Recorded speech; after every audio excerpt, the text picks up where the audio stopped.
effectively 3 days, and they're only about 100 behind them. Yeah, I expected more, but do you think you've kind of made a point there, and I think it's probably a very good point. Do you think it looks worse, say, from my eyes, because I keep banging on about it, but do you think it looks worse to us because there are so many teams doing so many laps and nobody, Williams aside, seems to be struggling, and now that Williams aren't struggling, they're pumping the laps in? Do you think that makes it just look a little bit worse, whereas if we were having McLaren from 2 years ago with their Honda issues, we probably wouldn't pay any attention to Force India as they were then at all? Yeah, everything in Formula One is relative. You look at a team like McLaren struggling in the last 2 years, so much attention was placed on them that Force India, who probably put in similar laps to what they've done this year, went completely under the radar. And now, like you say, Williams are improving and they're starting to put in some laps. Our attention has to turn elsewhere, and suddenly that Racing Point 330 laps sticks out like a sore thumb. Just looking for an update on Ferrari. I think the latest is still that we're not expecting to see them this afternoon. But they are working to get the car sorted, so they're trying. Yeah, I don't think it is the end of the world, like I said earlier, but at the same time, when you're at the top of the game, you're up there with Mercedes and Red Bull, mistakes are highlighted. There's nowhere to hide. Yeah, so I I sometimes go quiet, but I'm just scrolling through Twitter to see if I can spot anything. But I think the latest is just maybe not out. I mean, they might if they're working to try and fix it. Then I think the aim is to get Leclerc out. But apparently, Vettel is saying that the car damage is making it hard for Ferrari to actually find the cause. But as I said at the start, really, the priority has to be to make sure that whatever failed does not fail again, because, well, that could be a disaster. So. We'll see. It's testing at the end of the day. It's horrible for Vettel. It's horrible for Ferrari, but it's better that it happens here than in Australia. So hopefully, all being well, they'll get it sorted. But yeah, I think I tend to agree with you, Ben. I don't think it's going to destroy their test because they've had to miss an afternoon at all. So we'll see where they are. But I think, would you say, based on what we've seen so far, maybe go into this season with a slight edge over the rest of the field?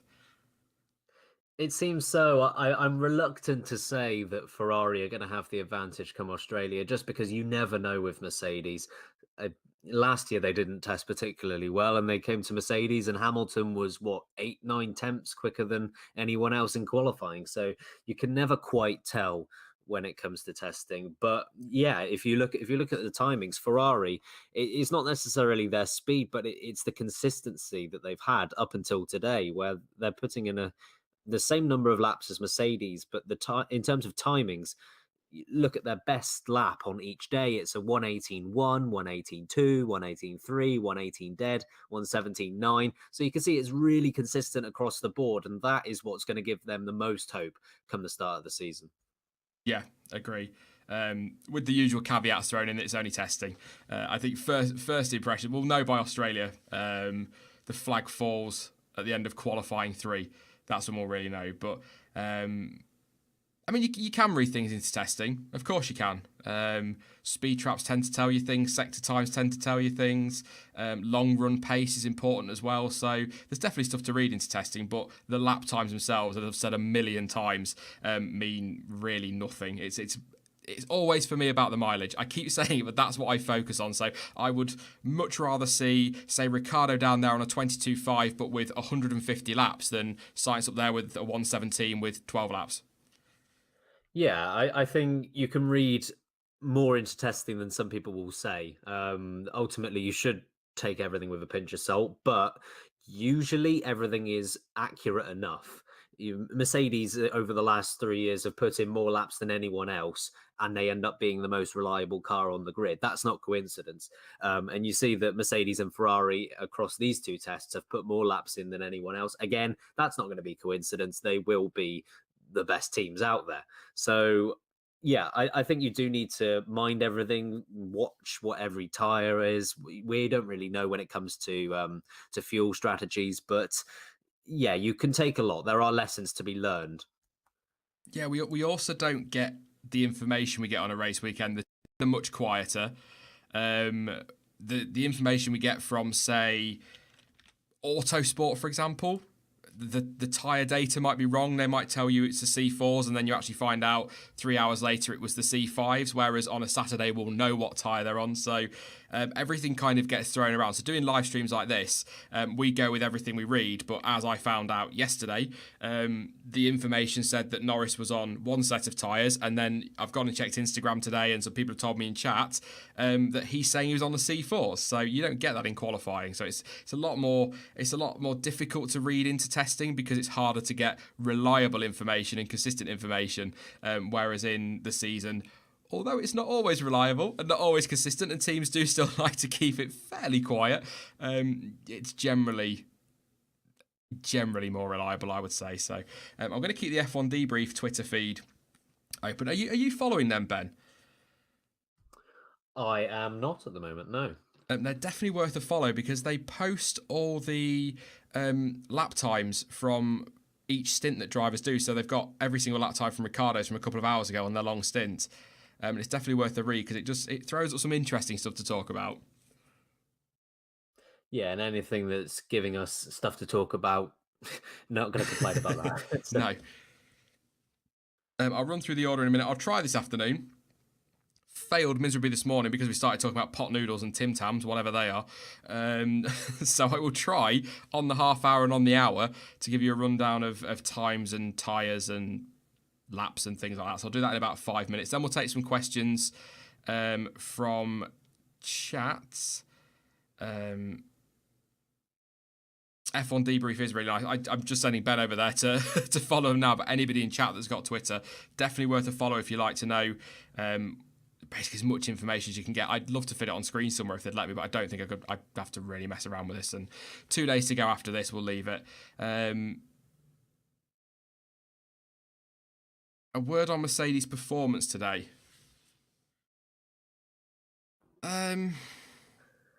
Typical. It's always so tough to tell when it comes to Merc. Yeah, typical Mercedes performance, I'd probably say, for today.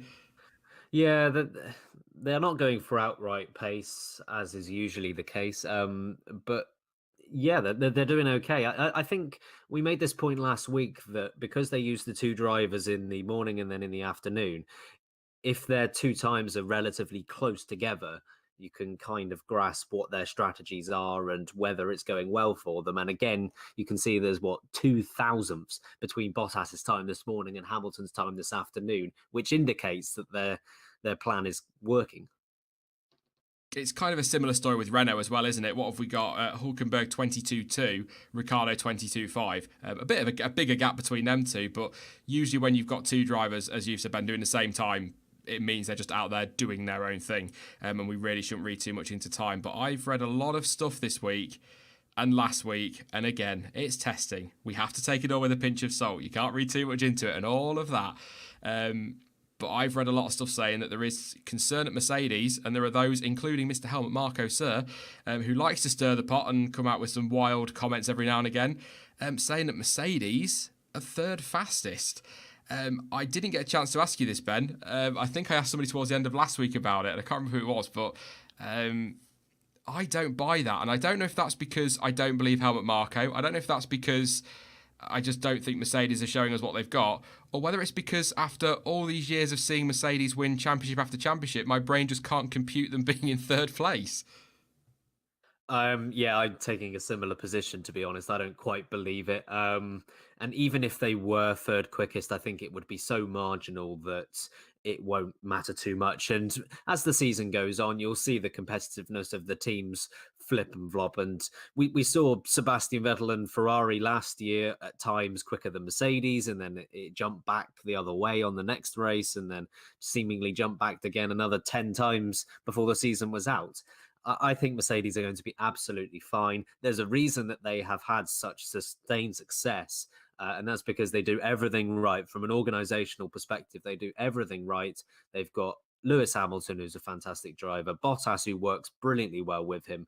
It's a great lineup. It's been a great car for so many years that it is really difficult to believe that they're going to be further behind the top two teams than what these results are saying.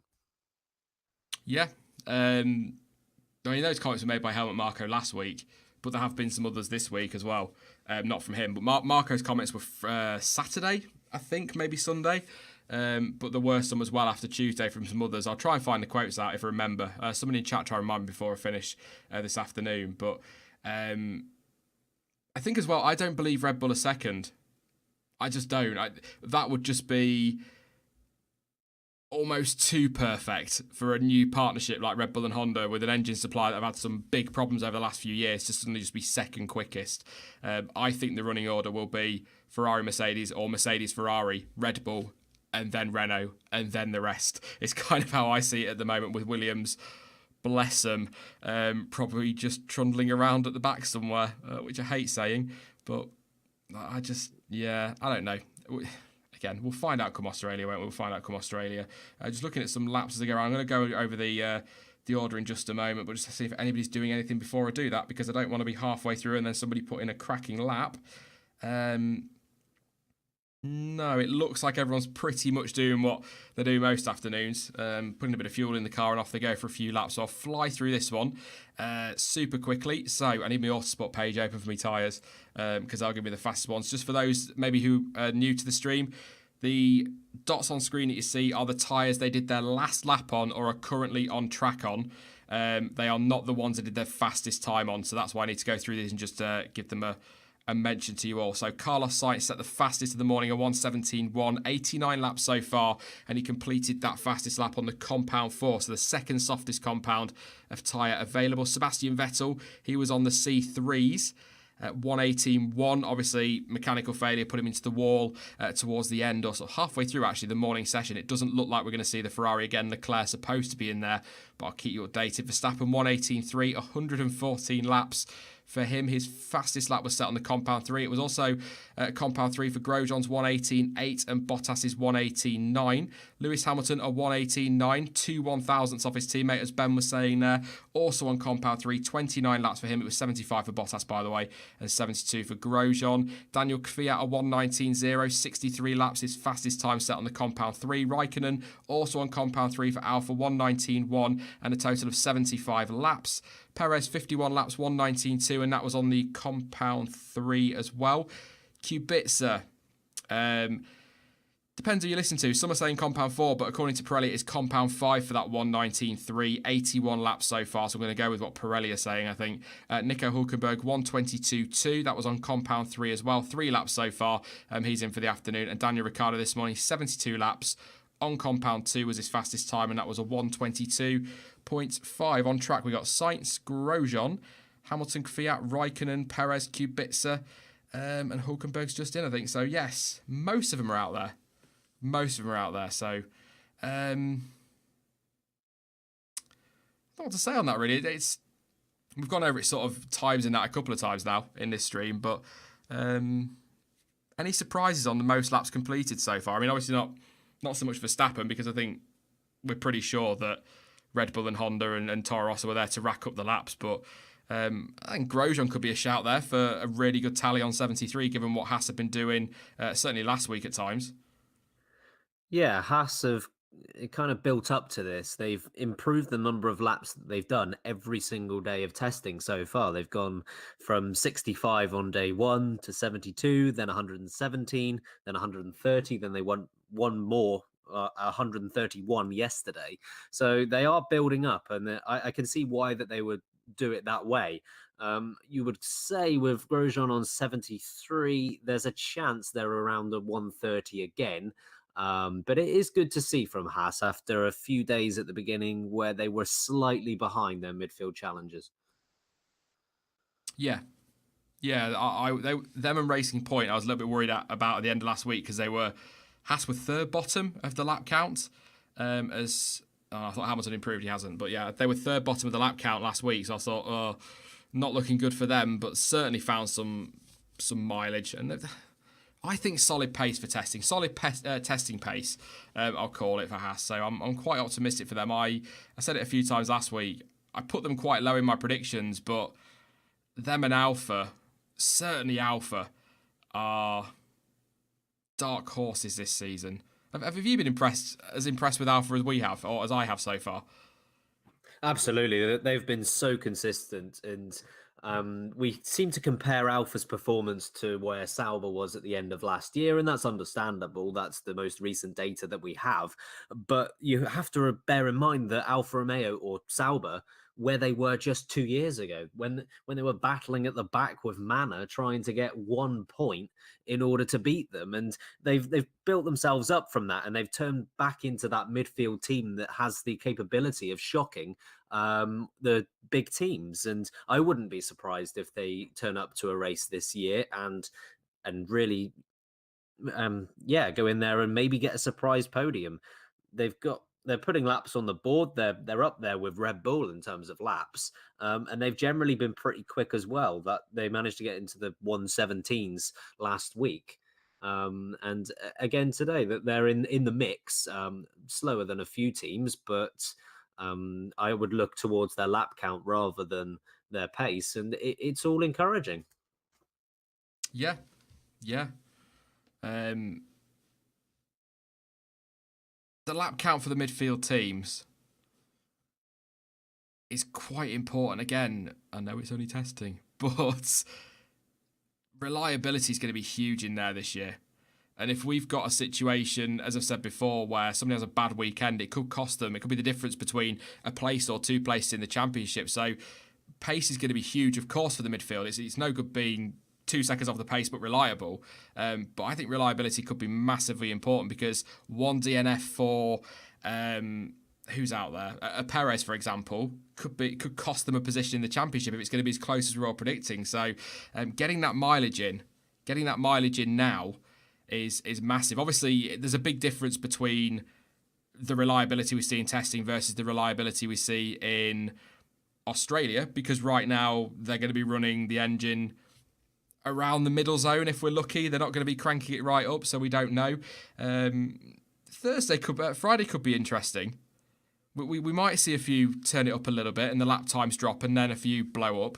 That could be. I think a lot of eyes are on Red Bull and Toro Rosso for that, with Honda just waiting to see what happens when they crank it up and slap on some C5s, because that is not Red Bull's outright pace. So they are not thrashing that Honda engine at the moment.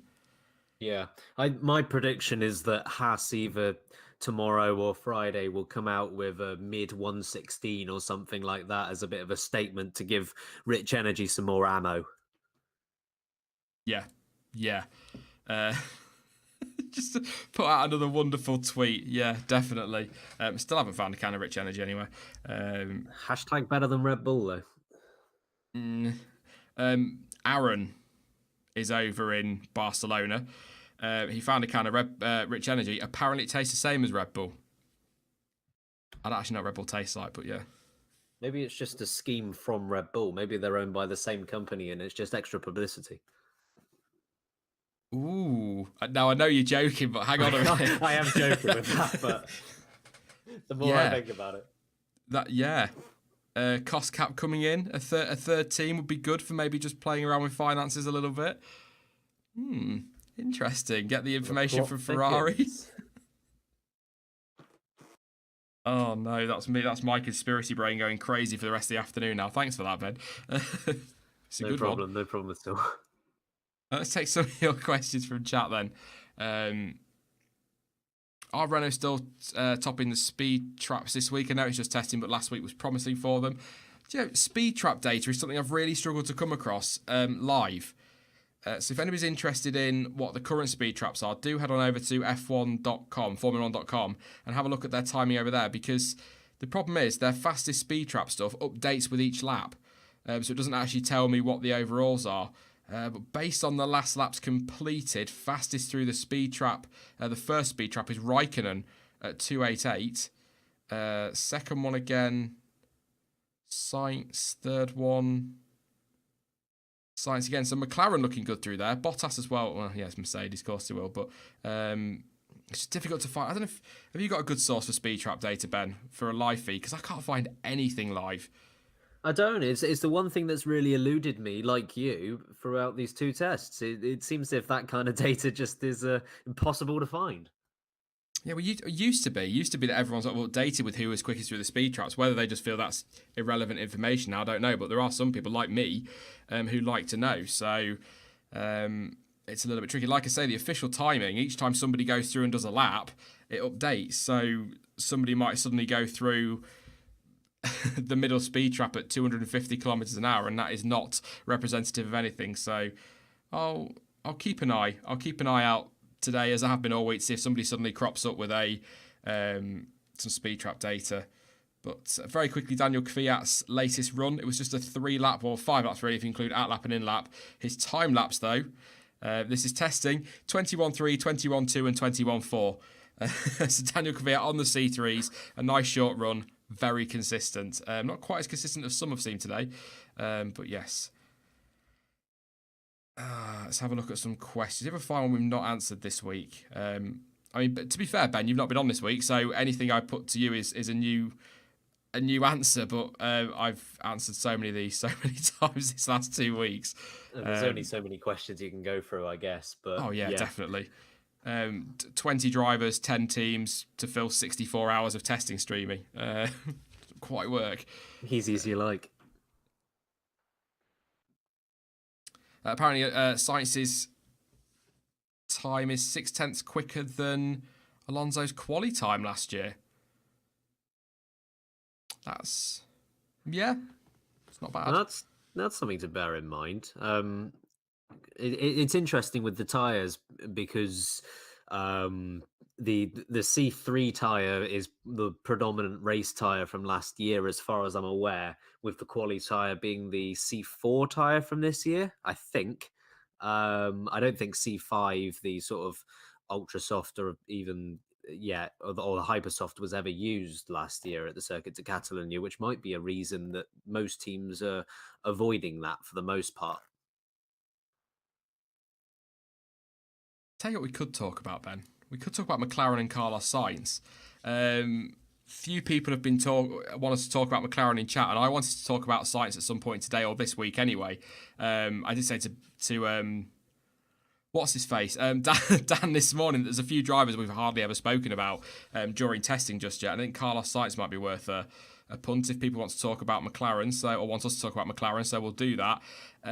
So far in testing, lap times are not huge, but we've already said a few times now that compared to previous seasons, 94 laps today alone is pretty impressive for McLaren. They're clearly, provided there's no issues, going to go through the 100 today. Another century for them. So they're looking good, McLaren. They're looking good. Early days, still only testing and all those caveats and things like that. But I'm more optimistic about McLaren now than I was 3 or 4 weeks ago. I was pretty sure they were still going to be towards the back somewhere with Toro Rosso. Maybe if Williams got their act together in that mix for sort of 7th, 8th, 8th, 9th, 10th places. But now I think top 4 probably a bit too far, but certainly in that fight for 5th and 6th, competitively in that fight for 5th and 6th. Yeah, I think for McLaren, it's about sustaining the challenge, which is something they just couldn't do last year. When they turned up to Australia, they were arguably the 5th or 6th best team, and they weren't far off Renault and Haas. But that just did not carry through until the end of the season. Nothing like it. They fell down the pecking order, and by the end of the year, they struggled to finish above the likes of Williams in qualifying. So it's about whether they can start the season strong or strong-ish compared to recent years. And then just carry that through. And I think McLaren, nobody's expecting the world from them. Nobody's expecting them to challenge the top 3 teams this year, or even maybe the likes of Renault. But if they can put together a season where consistency is pretty good, reliability is pretty good, and they can finish around 6th place, I don't think it's going to be that bad a season. This is a new era that they've started. They've got a brand new driver lineup. As far as I'm aware, it's the first McLaren lineup in history where neither driver has a podium to their name. So it's new territory, uncharted territory for McLaren. And it's going to take a couple of years for them to adjust. It might take 2021 for them to get back to the competitiveness that they've seen in previous years. It's not going to happen this year. Nobody should expect it to happen this year. And I just hope that McLaren give both Sainz and Norris the time they need in order to succeed. Yeah, I tend to agree with you. What I like about them this year is they've been realistic. They've not come out and talked about challenging Red Bull and fighting for 4th. They've been relatively realistic. You know, they're talking about the long term now. I think they've realised that they're not the same beast that they were 15 years ago, 10, 15, 20 years ago now, where they are just a dominant force or a competitive force in Formula One towards the front of the grid. I'm just trying, really, late 80s, through the 90s, into the 2000s, right up to Hamilton's championship, when you could even argue, to be fair, sort of 2010, 2012, they were competitive towards the sharp end of the grid, challenging for podiums and wins and maybe not world titles, but they're not the same animal they were. And I think they've realised that, and it's time to be realistic. And that's good to see, because that lifts a little bit of that pressure off Sainz, off Norris and things like that, because Alonso can soak that pressure up, and Alonso can deal with that pressure. Norris at, 19, is not going to be able to do that, because McLaren are just ridiculous with the pressure they put on drivers sometimes. And Sainz, as good as he is, hasn't been in that kind of environment either. So I just love that they've been a bit more realistic this year, and I really think, and if you if you told 15-year-old me that I'd say I think McLaren would absolutely take 6th if you gave it to them now, I'd probably laugh in your face, because that's not where McLaren, in air quotes, should be, but it's where they are. I think 6th place would be a very good season when you consider Haas look good, Renault look good. You'd expect Racing Point to be in there as well. So when they talk about their aims and expectations and sort of fall short of making that prediction or that target, 6th, I think, is the best they can probably push for, and they'd probably take it. But again, that's rubbish, Ben. It's McLaren. When, like I say, 15-year-old me would laugh at that. Yep, but that is the situation that they find themselves in, and this hybrid era just has not worked for them. And you spoke about the era where they kind of had a setback from their 2007, 2008 time, but even in the 2010s, the 2010, 2011, you still had Hamilton winning races every single year. You still had Jenson Button be Sebastian Vettel's nearest challenger in one of those years. Sure, he wasn't that close, but he was still faring better than the likes of Ferrari were. And it's just been complete contrast from those days to now. And it's the longest extended period of time they've had out of competitiveness in a very long time, probably since the early 1980s, I would say, when the car wasn't particularly great. For me, the most important thing going forward is that Sainz and Norris are in an environment where they can feel comfortable and they can feel secure in their jobs, knowing that they can make a few mistakes here or there and their jobs will be fine, and they're going to lead this team for years to come. I'm slightly concerned for them that Fernando Alonso has come out with this ambassador role today, and he's going to stick around and he's going to be breathing over their shoulders. And that's just not an environment you want for your two drivers, knowing that if you make a mistake, you have a two-time world champion who might be willing to get into the car and take over. I hope that doesn't affect the two of them. I'm not convinced that it won't, though. No, it's a good point on Alonso, actually, because it's a term I use a lot, breathing down their neck. Because that's kind of what he's going to be doing. I'm not saying that, like, not a knock at Alonso or anything like that, because he might want to go racing, but it does concern me. I'm not going to lie. It does concern me that he's there. Not in a negative way towards Alonso, because I think in some ways it'd be good to see him back, because it would just remove that willy won't he return. But at the same time, as I said yesterday, time to move on, I feel. So I think you're right. He will be breathing down their neck. I just hope McLaren stay strong enough, if Sainz and Norris are doing a good job, to say, no, Fernando, mate, you made your choice. I suspect they won't. But at the same time, how does it look on Alonso if he goes on board, I want to come back? It's difficult with Fernando. I'm going to talk about Carlos Sainz in a second. I just want to show you this, which is just going to pop up on screen now, of some very interesting New aero parts on the Renault. Some new, I'm guessing they're just sensors attached to the front of the car. So I've got a couple of images of this one. I'll sort of cycle between them a little bit during our chat about Carlos Sainz. But some very interesting stuff strapped to the very front nose of the Renault there. I did give a retweet as well to that one. So interesting. I'm not, if anybody in chat has any idea on aero rakes and things like that, please do let me know what you think that's doing, because I genuinely be intrigued to know, because I am not up on that sort of thing at all. But it's certainly interesting, very, very interesting on there. So yes, Kerr says, didn't Arrows have something like that in Monaco one year? It's not dissimilar to that, I'll say that. But yeah, that's certainly just something worth a quick look. But Carlos Sainz, huge year for him, it feels like, because it's the first year where he's going to be at a team where he can settle, in theory. There's no speculation over will he get the promotion to Red Bull. There's no speculation over whether Renault are going to drop him or whether Red Bull are going to take him back because he's only on loan. He's gone to McLaren on what's described as a long-term deal. He can get in there, get his feet under the table, settle down, and just grow into that team without fears over his future every 6 months. And I think this is a great opportunity for him, a guy who is really underrated in many ways, to just show everybody what he's got. And also, in many ways, I suppose in some fantasy world of mine, give the finger to those teams that were so quick to move him on.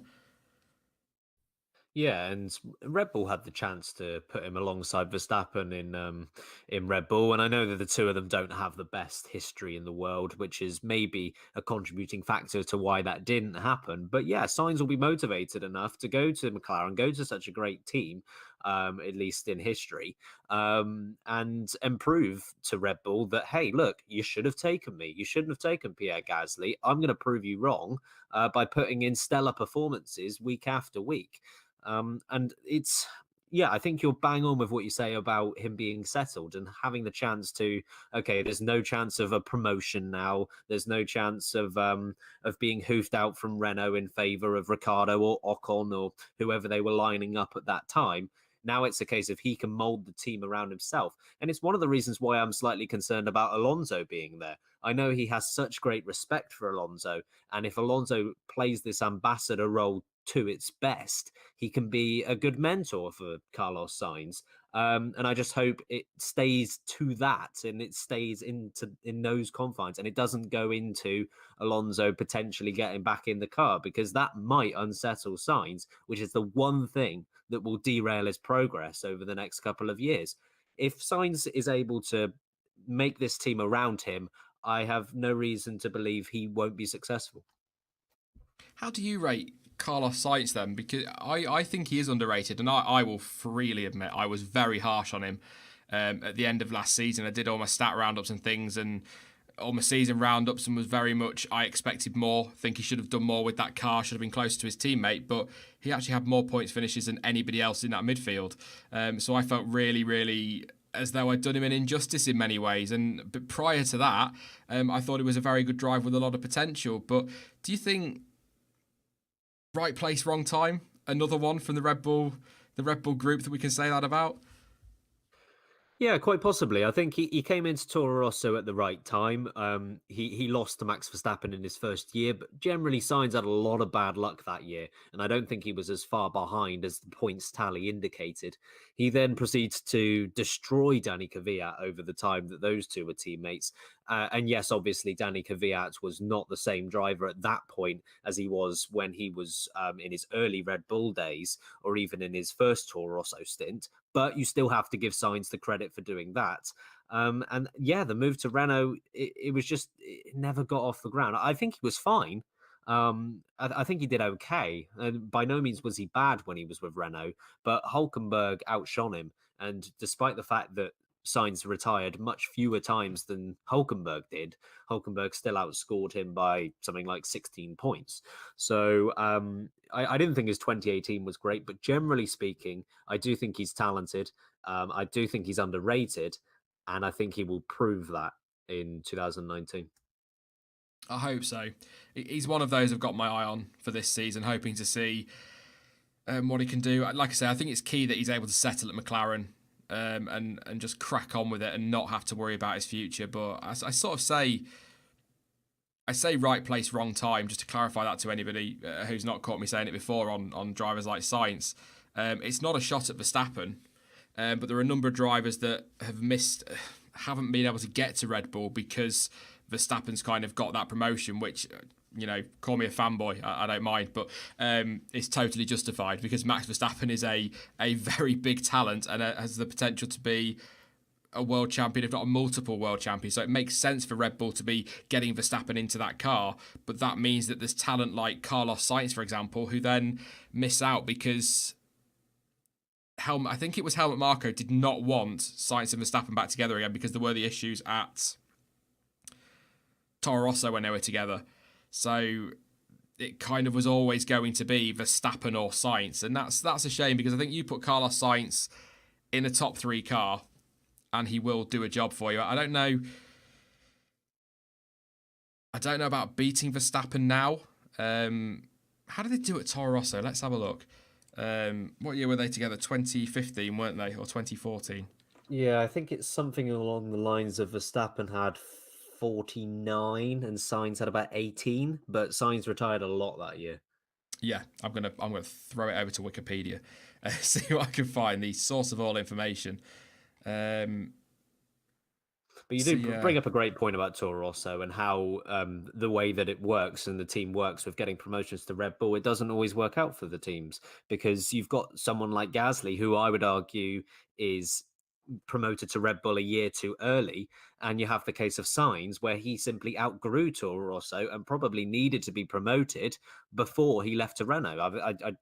I don't know. And I think the one time where they've got the timing spot on in the last sort of 4 or 5 years, I think Kvyat went too early. But Ricciardo, they got it spot on with when he needed to be promoted. And they were instantly rewarded when he was better than Sebastian Vettel in 2014. Has picked up a number of wins for the team between 2015 and 2018. Yeah, I'm just looking back at 2015 with those two together. 49 for Verstappen, 18 for Sainz, but Sainz had 2, 3, 4, 5, 6, 7 retirements versus Verstappen's 4. But actually, when you look at it on the Wikipedia page, it's quite easy to see on there with like color coding and things like that. Verstappen really did hit a very good run from Hungary onwards, starting with a 4th place, and he ran all the way pretty much to Abu Dhabi. Couple of rocky results, 16 and 12 in there, but in the points for all the other races, so kind of hit what he needed to in terms of form. And yeah, I think if you put Sainz in that Red Bull, I don't think he'd beat Verstappen, but I think with all due respect to Pierre Gasly, he'd push him harder than Gasly will, which I suppose, call me sceptical, I don't know, which I'm guessing is why they went with Gasly over Sainz in some respects, because at least they know that he's not going to rock the boat as much as Sainz would. And that's the last thing they want if their plan is, as they've said before, to build that team or focus that team around Verstappen. The last thing you want is a Carlos Sainz in there potentially causing some issues when Gasly will come in and do a number 2 role alongside him. And people don't like me saying that about Gasly. He will be number 2 driver when he goes into that team. But I am one of those who's quite optimistic that he will surprise. I don't think he'll beat Verstappen. I don't think he'll be massively close to him, but he will not be the million miles away that some might say. And you have to remember that Verstappen's been in that team for a few years now, and Gasly's walking in there fresh. Okay, Gasly might be the older driver, but in terms of being at big teams, Verstappen is the more experienced of the two. And if Gasly can stay within, I don't know, 50 points of Verstappen this year, I think it's a good year for him. It's weird when you say that about Verstappen. He's younger, but has more experience. You just forget how young he was when he came in. Was he 17? Yeah, I think he's still only, 21 or so now. So yeah, that would be about right. Yeah, I was going to say it feels like he's been around for years because he has, but you know what I mean? It feels like we've been talking about him forever, but he's got so many years still to go, so... It's just not fair on the likes of Giovinazzi, who is basically coming in this year as a rookie and is 4 years older than someone who has 4 years of F1 experience. Yeah, what's Giovinazzi 26? Is he something like that?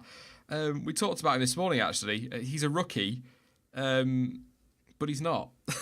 If that makes sense, he is in F1 terms, really. He got a couple of races, but it's his first full season. But 26 years old. F1 30 years ago, that was young. Now that's, wow, getting on for being old, which makes me feel awful. Well, I think I actually had a look because I was interested to see like what the average age of the drivers are this year because it does seem to be getting younger and younger. And Giovinazzi is older than 9 drivers on the grid this year. Wow. So he's literally bang on in the middle of those in terms of age, and he's only had 2 Grand Prix. Which does put him at a disadvantage. But at the same time, we have seen the likes of Damon Hill, who entered Formula One at a relatively old age. And he was able to cope absolutely fine, obviously, a world champion. So it's not the end of the world for Giovinazzi. And in many cases, you've had the chance to mature prior to your days in F1, which can be an advantage. But there's benefits and drawbacks to it, I think. Somebody just asked in chat who the oldest rookie was. But I think if you go right to the beginning of Formula One, if you count that first season, which, by the way, when I talk about stats and the first driver to win a race in their debut season, I never count the first year because anybody that won that year was the first to win in their debut season. Doesn't So seem quite fair, does it? I don't always do that. But if you went right back to the beginning, I'm sure Fangio was into his 40s when he started in Formula One, as it became Formula One. Obviously, before that, I think it was Grand Prix racing and all sorts else. But as it became Formula One, I think he was in his 40s. I think a number of drivers were. Yeah, he wasn't even the oldest one there. I know Louis Chiron was into his early 50s by the time that rolled around, and there were a few others as well who were definitely pushing 50 years old. I think Luigi Fagioli was over 50. So yeah, Fangio was in his 40s and not even the oldest one there. So yeah, in modern terms at least, 25 is a pretty old age to start. Yeah, I think you mentioned Damon Hill, didn't you? I think he must have been getting towards 30 when he debuted. I read that wrong. I read Fangio was born in 95.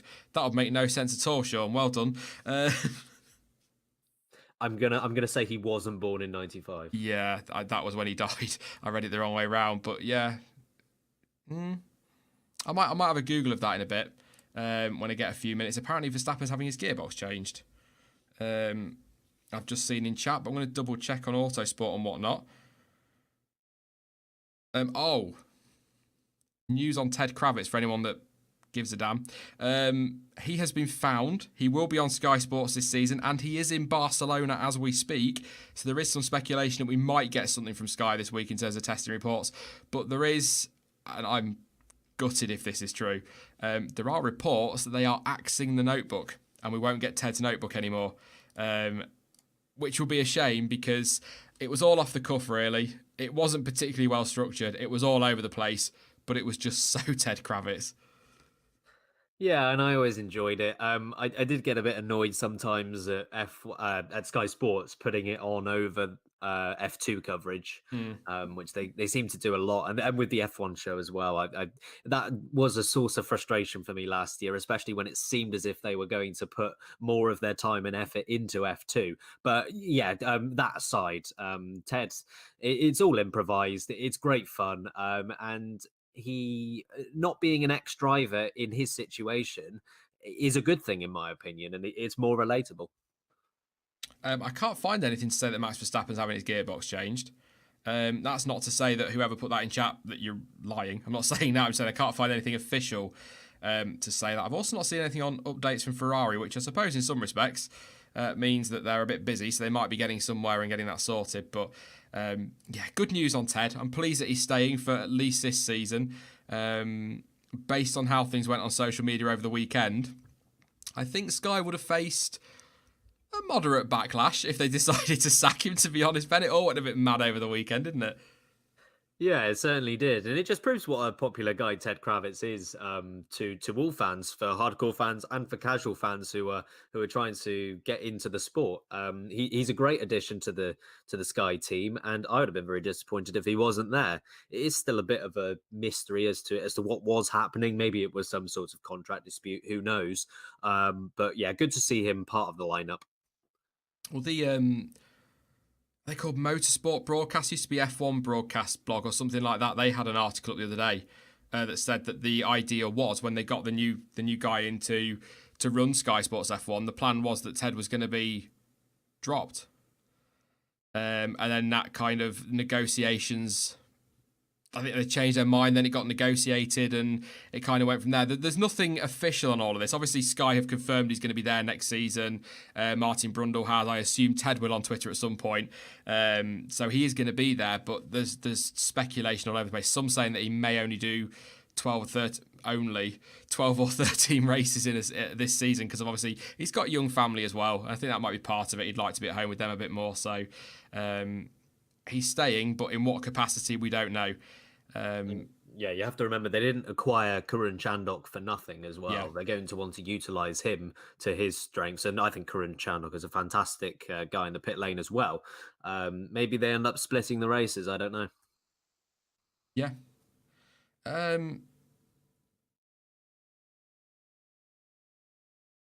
just got distracted by something in chat there. I don't know why.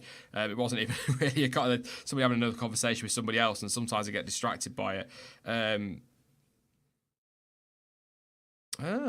Damon Hill apparently was 31 when he started in F1. Born September 1960, started the 92 season. Did he start as early as 92, Damon Hill? Yeah, he raced for Brabham in that first year in that terrible-looking car. Oh, God, no. The purpley... that revolting thing. Why have I got 94, 93 in my head? I think he debuted 92. Britain 92, I think. Yeah,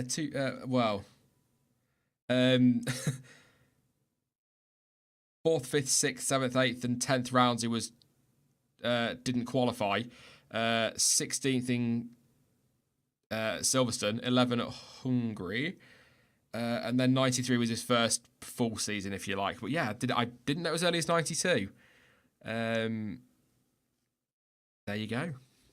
Thank you for that, DJ Naked. I appreciate that.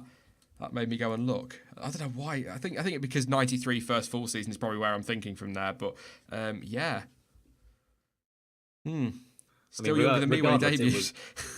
It was a really quick ascent from Damon Hill, obviously, because he's nearly winning a world championship 2 years after his debut. So I understand at his age he needed to get up to speed very quickly. But and you could argue that he kind of fell into the place he ended up with, but he took full advantage of everything that he was given. And you have to respect him going out there and pushing Schumacher all the way twice. I'll run through the order and then we'll take a couple of your questions on who you want us to talk about. Don't forget your Autosport thing, Sean, for the tyres. Carlos Sainz, that time may get toppled towards the end of the session, but it's looking like that could well be the fastest of the day. 1:17.1 set on the compound 4 from Sainz this morning.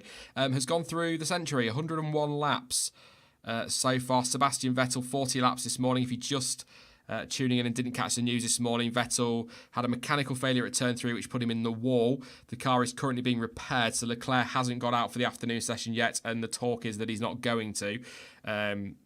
They might be able to get out for the last half an hour and give it a quick shakedown and make sure it's all ready to go for tomorrow, but I'll keep you updated. Verstappen 114 laps, 1:18.3. Fastest was on a compound 3. Romain Grosjean 1:18.8. That was also on compound 3. 85 laps for him, still out on circuit at the moment, circulating. Bottas 75 laps this morning, 1:18.9. Hamilton already on 36 for the afternoon, 1:18.9 as well. So Mercedes very much cracking on with their own programme. Both of those on compound 3, by the way. Daniel Kvyat 1:19.0, compound 3, the medium for him as well, 71 laps. Kimi Raikkonen 1:19, 181 laps, compound 3, he's on track at the moment. Sergio Perez 19.2, compound 3 as well. A lot of these are on compound 3 now, to be fair. He is out on track, 64 laps. He's starting to get there, Checo. He's starting to get there. Robert Kubica's fastest was apparently set on C5, although Autosport are saying C4, but Pirelli put it down as the softest compound, 1:19.3. How many laps has he done? 96, so it looks like we might get Williams through 100 again today. Hulkenberg, 12 so far, 13 now. He was a little bit late to the party this afternoon, but I've not seen why, whether they were just making a few tweaks I'm sure we'll find out in any press release if we don't hear before, but 122 flat for him and a 22.5 for Daniel Ricciardo. He was on compound 2 when he set that, and he did 72 laps this morning. So it looks like Renault will go through the 100 again. Williams look like they're going to do it. Big ask for Perez. Raikkonen should. Fiat probably will. Mercedes are through the 100. Grosjean probably will. Verstappen is through the 100. And Sainz is through the 100. So once again, lots of laps on the board. Good to see. Good to see. But once again, a very quiet afternoon on track. A lot of long runs going on. So I'm kind of pleased that we cut the first hour out, because otherwise we'd have exhausted everything we wanted to talk about. Let's move very quickly here. Someone shared on Twitter. Alex Mack. Just a quick note on driver ages, which I've been digging into recently. Check out the age ranges at the 1951 Swiss Grand Prix. Youngest driver was 21 and the oldest was 54. Winner was Fangio at 39. Oh.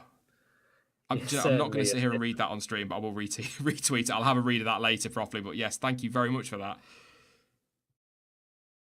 Sorry, Ben. I got excited at the stats. No, I mean, there's no judgment from me when it comes to being excited at stats. Yeah, I'm very much the same. So no judgment at all. 21 to 54 as an age range. That's crazy. You just completely different times in Formula One, wasn't it? It really was. Now we're talking about Verstappen as an older, more experienced driver at 21, 22. Madness. You just couldn't even imagine a 54-year-old in a car now, could you? It would be unbelievable. Raikkonen is not even 40 years old, and he's seen as an old man. Yeah, and flip that over. Could you imagine a 17-year-old racing back then? How that would go down. Yeah, generally speaking, they didn't take as many risks with teenagers back then. I know Ricardo Rodriguez for Ferrari raced in the early 60s in his teen years, but he obviously perished before he got before he could have his career. But yeah, generally speaking, not many under the age of about 23, 24. Sick of waiting for some action. I'm out. Well, there won't be any action because I can't show track action. It's called copyright, but have a good afternoon. Annette says, Sean, see, you can race. I can't. No, Annette. No. I get excited at 71 on the motorway, so no. That sounded disgusting. I am so sorry for an afternoon. Not like that. No. I tried go-karting. I was... Not like professionally or anything like that. We went go-karting when I was younger at primary school, and I crashed and broke my thumb. And I've not done it since. That was my warning. No, Sean, go and watch it. This is definitely not for you to participate in. Yeah, maybe I might give it a go. We are talking. I don't know how likely it is to happen, but John T, myself, Stuart were chatting about if WTF1 do their go-karting Grand Prix thing, we might enter this year.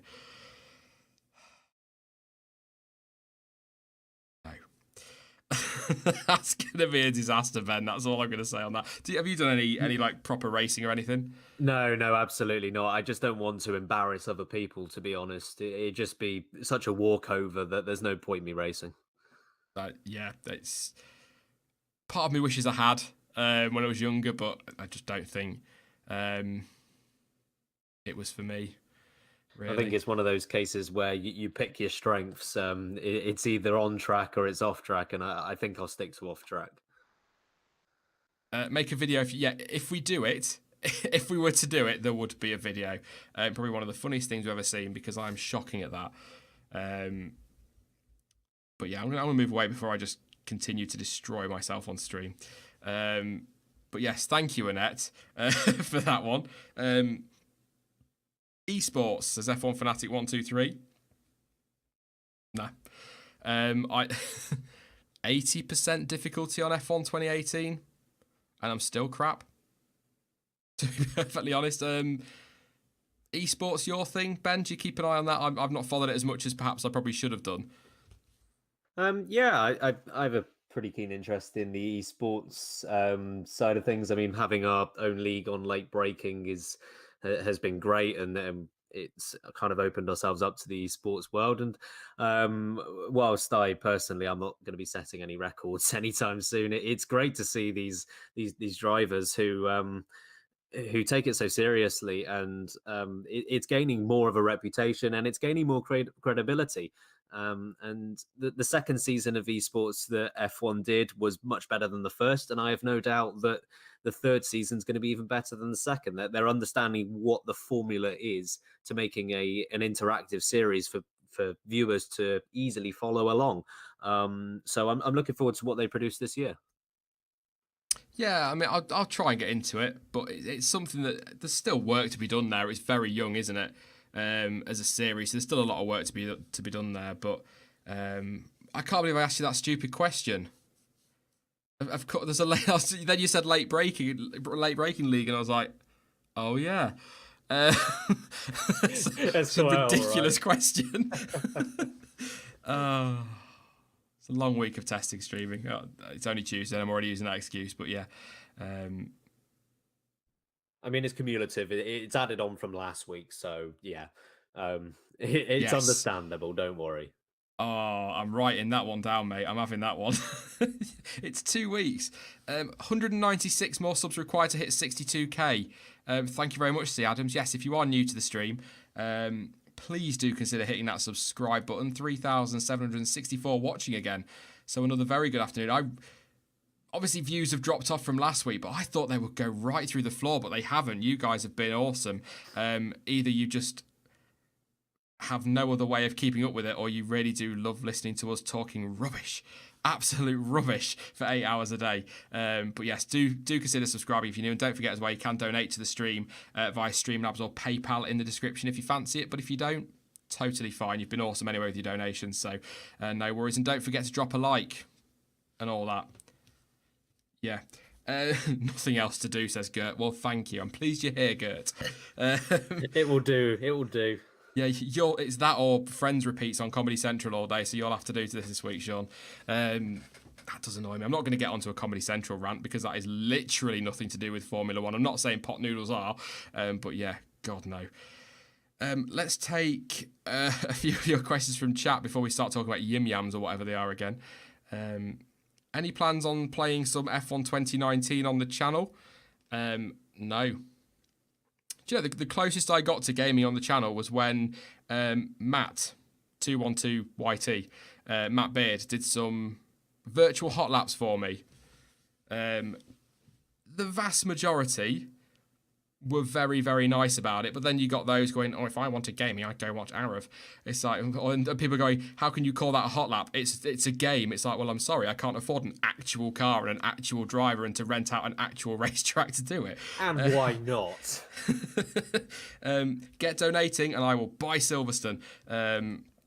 That was stupid because somebody probably bloody would as well, and then I'd be in trouble, wouldn't I? Yeah, you certainly would. Yeah. I can afford Silverstone for 1 year, and that would be that. So, yeah, no. I won't be doing any gaming stuff, mainly because Arav, Ben, all of them lot really do it far better than me. Far better than me, and there's no point competing with that. So, if you want to watch me do some... I might do it on Twitch one day if I'm bored in the season. I might just get F1 2018 out. I'll go over on my Twitch channel that does exist, but there's nothing on there. And maybe stream for a few hours in the afternoon. And you could listen to my random ramblings mid-season as I drive in the 80% difficulty, struggling to overtake a Williams and a Mercedes.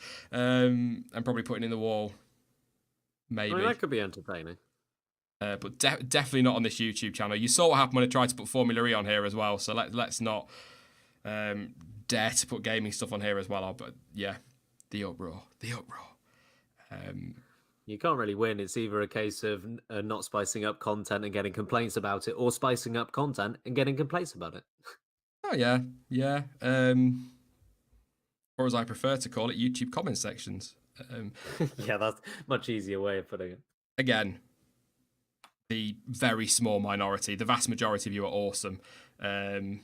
I sometimes bite back, as you'll hear on stream every now and again, but the majority of the time I just ignore it and focus on the awesome folks. So yes.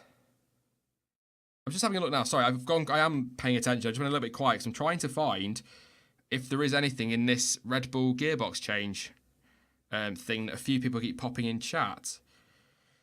There's nothing from Red Bull that I've seen. There doesn't look to be anything from Autosport.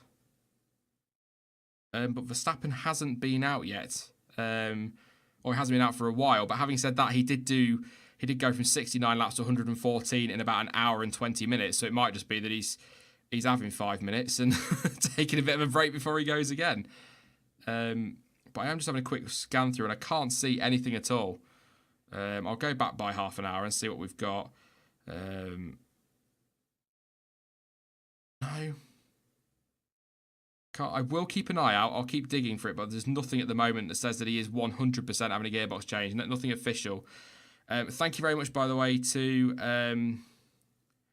I'm going to butcher your name, and I'm so sorry. Thank you very much for your contribution. It did pop up on screen.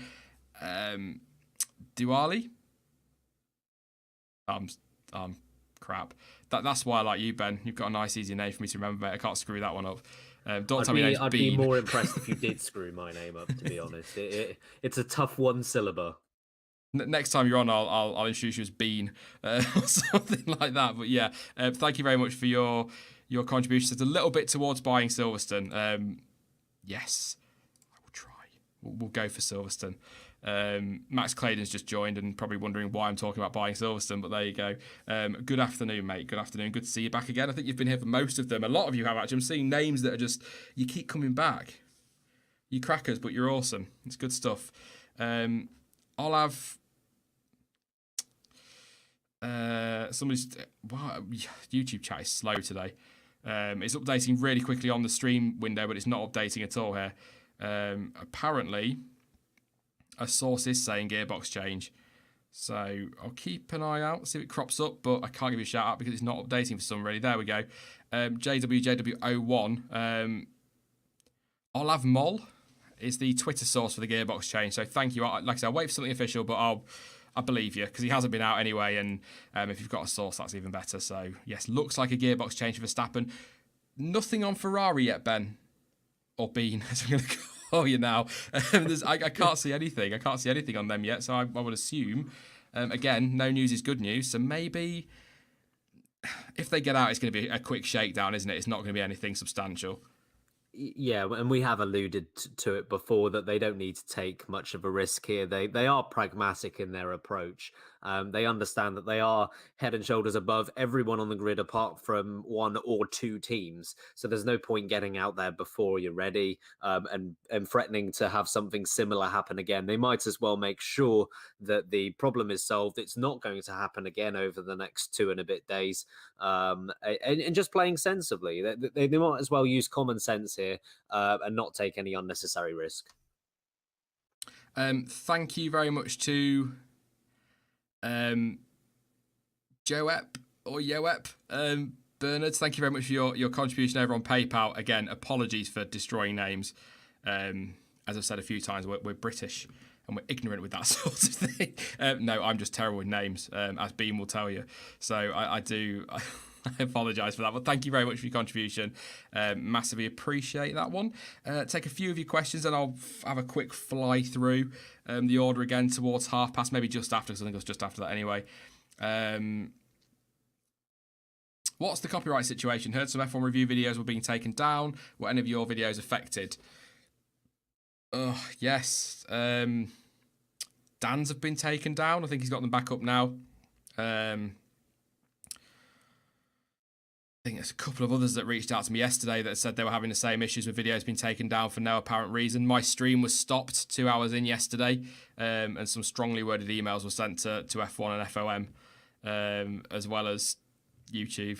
But I managed to get it sorted. Weirdly enough, FOM resolved it before YouTube did. So there you go. So I managed to get it sorted, but shouldn't be happening. I think it's an error somewhere. I don't know for sure. No official reason given. You know what F1 are like. You'll never get an official reason from them. But hopefully they'll resolve it. I think it is just for testing. I think it's just for testing they're clamping down, because obviously we saw last year, didn't we, a lot of streams showing illegal footage. Not those trackside. I know they're still hitting that one quite hard, but actual footage from their own feeds and whatnot they were taking. So they've clamped down this year, especially with the fact that they're not showing it. Yoop, apparently. So thank you for that one. That would make more sense than Joep. But yeah, very good. Not talk about Carlos Sainz again, because we've already covered him. I saw something I want to talk about Toro Rosso. I've seen a few people ask us about.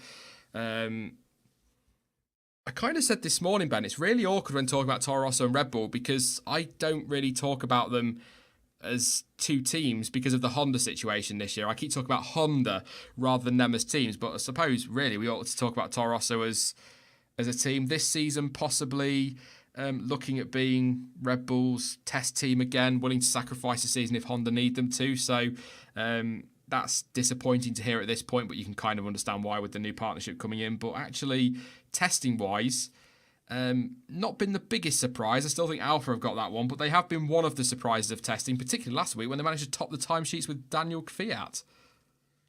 Yeah, I thought with the absence of Williams over the first 2 days, and obviously they've had to get up to speed, and a couple of days, 2.5 days down on everyone else. I thought it would be left to Toro Rosso to bring up the rear and kind of be the one slacking behind. But they've proven that in terms of laps completed and indeed their times, that they're right up there. You mentioned the 1:17.6 from Danny Kvyat last week. And that was a day after he did Albon did a 1:17.7. And generally speaking, they have been towards the top of the timing sheets. And again, obviously, tyres are going to play a massive factor in that, as is fuel. But it's encouraging to see from Toro Rosso's perspective. Yes, they're going to spend 2019, just as they did in 2018, being the guinea pigs for Red Bull and testing out anything that Red Bull are a little unsure about. But yeah, there is hope for them as an individual outfit. And Danny Kvyat's got a point to prove. Albon has got a point to prove that he is up there with Norris and Russell as the two new guys coming in. He wants to prove that he is on the same level. So there's two guys there who are going to be fighting to prove themselves in this sport. Yeah, maybe they will surprise and be a bigger factor in the midfield battle than maybe we think they will. We'll come back to that in a second, Ben. Thank you very much. There's TH in thank you, Sean. Thank you very much, Annette, for sending that tweet over. Motor change at Red Bull as we speak. Max is still on the side for at least 1.5 hours. No idea if it is out of precaution or if there was really a problem. That was tweeted at 14:45 UK time, so he's going to be at least another 45 minutes. So he is having a motor change, so I'll take that as gearbox. So thank you for you guys in chat for pointing out, and thank you to Annette for sharing that one. That's saved me going and looking for that one. So yes, Verstappen having that makes sense because he's not been out for a while, but Sainz up to 114 laps as well. So what were we saying? We were talking about Toro Rosso, weren't we? A lot of people think they're going to end up somewhere down the back, 9th place this coming season. I don't know how much of that comes from the fact that Red Bull they're saying that they could sacrifice their season if needed. Whether that's why people think that or whether they really think they're going to be that slow. But Toro Rosso are one of the few things I got right last year in my preseason predictions, so I'm quite, smug about that. But they weren't, as everyone said they'd be last and nowhere last year, and actually, they were nowhere, but they weren't last. No, they weren't amazing last year in the end. They got some very good results and scored some very good points, but they were very much a test team last year for Red Bull. A lot of stuff was changed on that car. A lot of stuff was tested by Honda. So all that being said and all that considered, I think they did very, very well last year. And I think if they're allowed to get on with it this year, if Red Bull turn up to Australia and the Honda power unit has got the power they want from it at the moment and it's reliable as well, I don't think we'll see them using Toro Rosso quite as much this year. So they might be able to just crack on and get right into that midfield fight. I mean, probably best we're talking is maybe 8th, something like that. Maybe a 7th if somebody has a really bad season or makes a few mistakes towards the end or has a slow start. But I think 8th would be pretty solid for them. The trouble is if Red Bull turn up and that Honda engine is poor and keeps blowing up every 5 minutes in Australia, then Toro Rosso can pretty much just say goodbye to 2019. Yeah, I think the one change they need to make from 2018, and perhaps this will come naturally as the Honda Toro Rosso relationship improves, but they need to be more consistent. There were a number of weekends last year where Gasly, in particular, was strong, but they came too far in between. And they couldn't compete with the likes of McLaren and Racing Point and Haas because they weren't consistent enough. They weren't scoring points on a regular basis. Hartley struggled, as we know, last year. And whilst Gasly picked up a P4 in Bahrain and a couple of other top six performances, they were kind of his only source of points. There weren't enough P8, P9, P10 finishes on a more regular basis. And if they're able to solve that this year, maybe they can get into that midfield fight. Otherwise, I think they might be in a world of their own in P9. Yeah. Uh, it is frustrating to be talking about how Toro Rosso's season kind of depends on what Honda and Red Bull do, but at the same time, dare I say, that's why Red Bull have effectively a B team, isn't it? So they've got this place to give their most seasons their young drivers a run, and also for situations like this with Honda, so they can test things out. And I suppose that's to be expected. It is frustrating because it kind of makes me think, well, does that effectively give us 9 teams next season if Honda aren't delivering and Red Bull need to keep using Toro Rosso? Sean just being on the massively pessimistic side there, I think, but we'll see. I think at the moment it is only testing. No engines are turned up or no power units are turned up.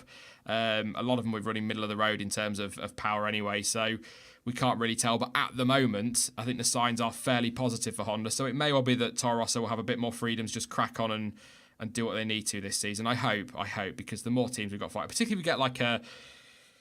I don't think we will, but if that midfield gets split at all throughout the season, we're going to want, if we end up with like 3 groups, you've got your front 3, then your midfield, and then your back markers. It'd be nice to have Toro Rosso in that mix. We've got lots of scrapping going on, but I'd be very surprised if anybody's really cut adrift. I think Williams are going to be last, but even then, now that they've got their act together, they're getting on with their laps, they're getting their laps in. I don't think they're going to be as cut adrift as I feared last week. They're still going to be last, but I don't think we're talking 2.5 seconds off the next team. Yeah, it's more positive than what it was last week, no doubt about that. And I know that's not saying a great deal, but yes, it is more positive than last week. And Williams, we expect that they aren't going to be on the pace, especially early on in the season. For me, that they just need to focus on getting there eventually, even if it's not until halfway through the year. They want to be competitive at some point in 2019. The odds of it being early on are very slim. But with Kubica and Russell in the car, it's a reasonable lineup.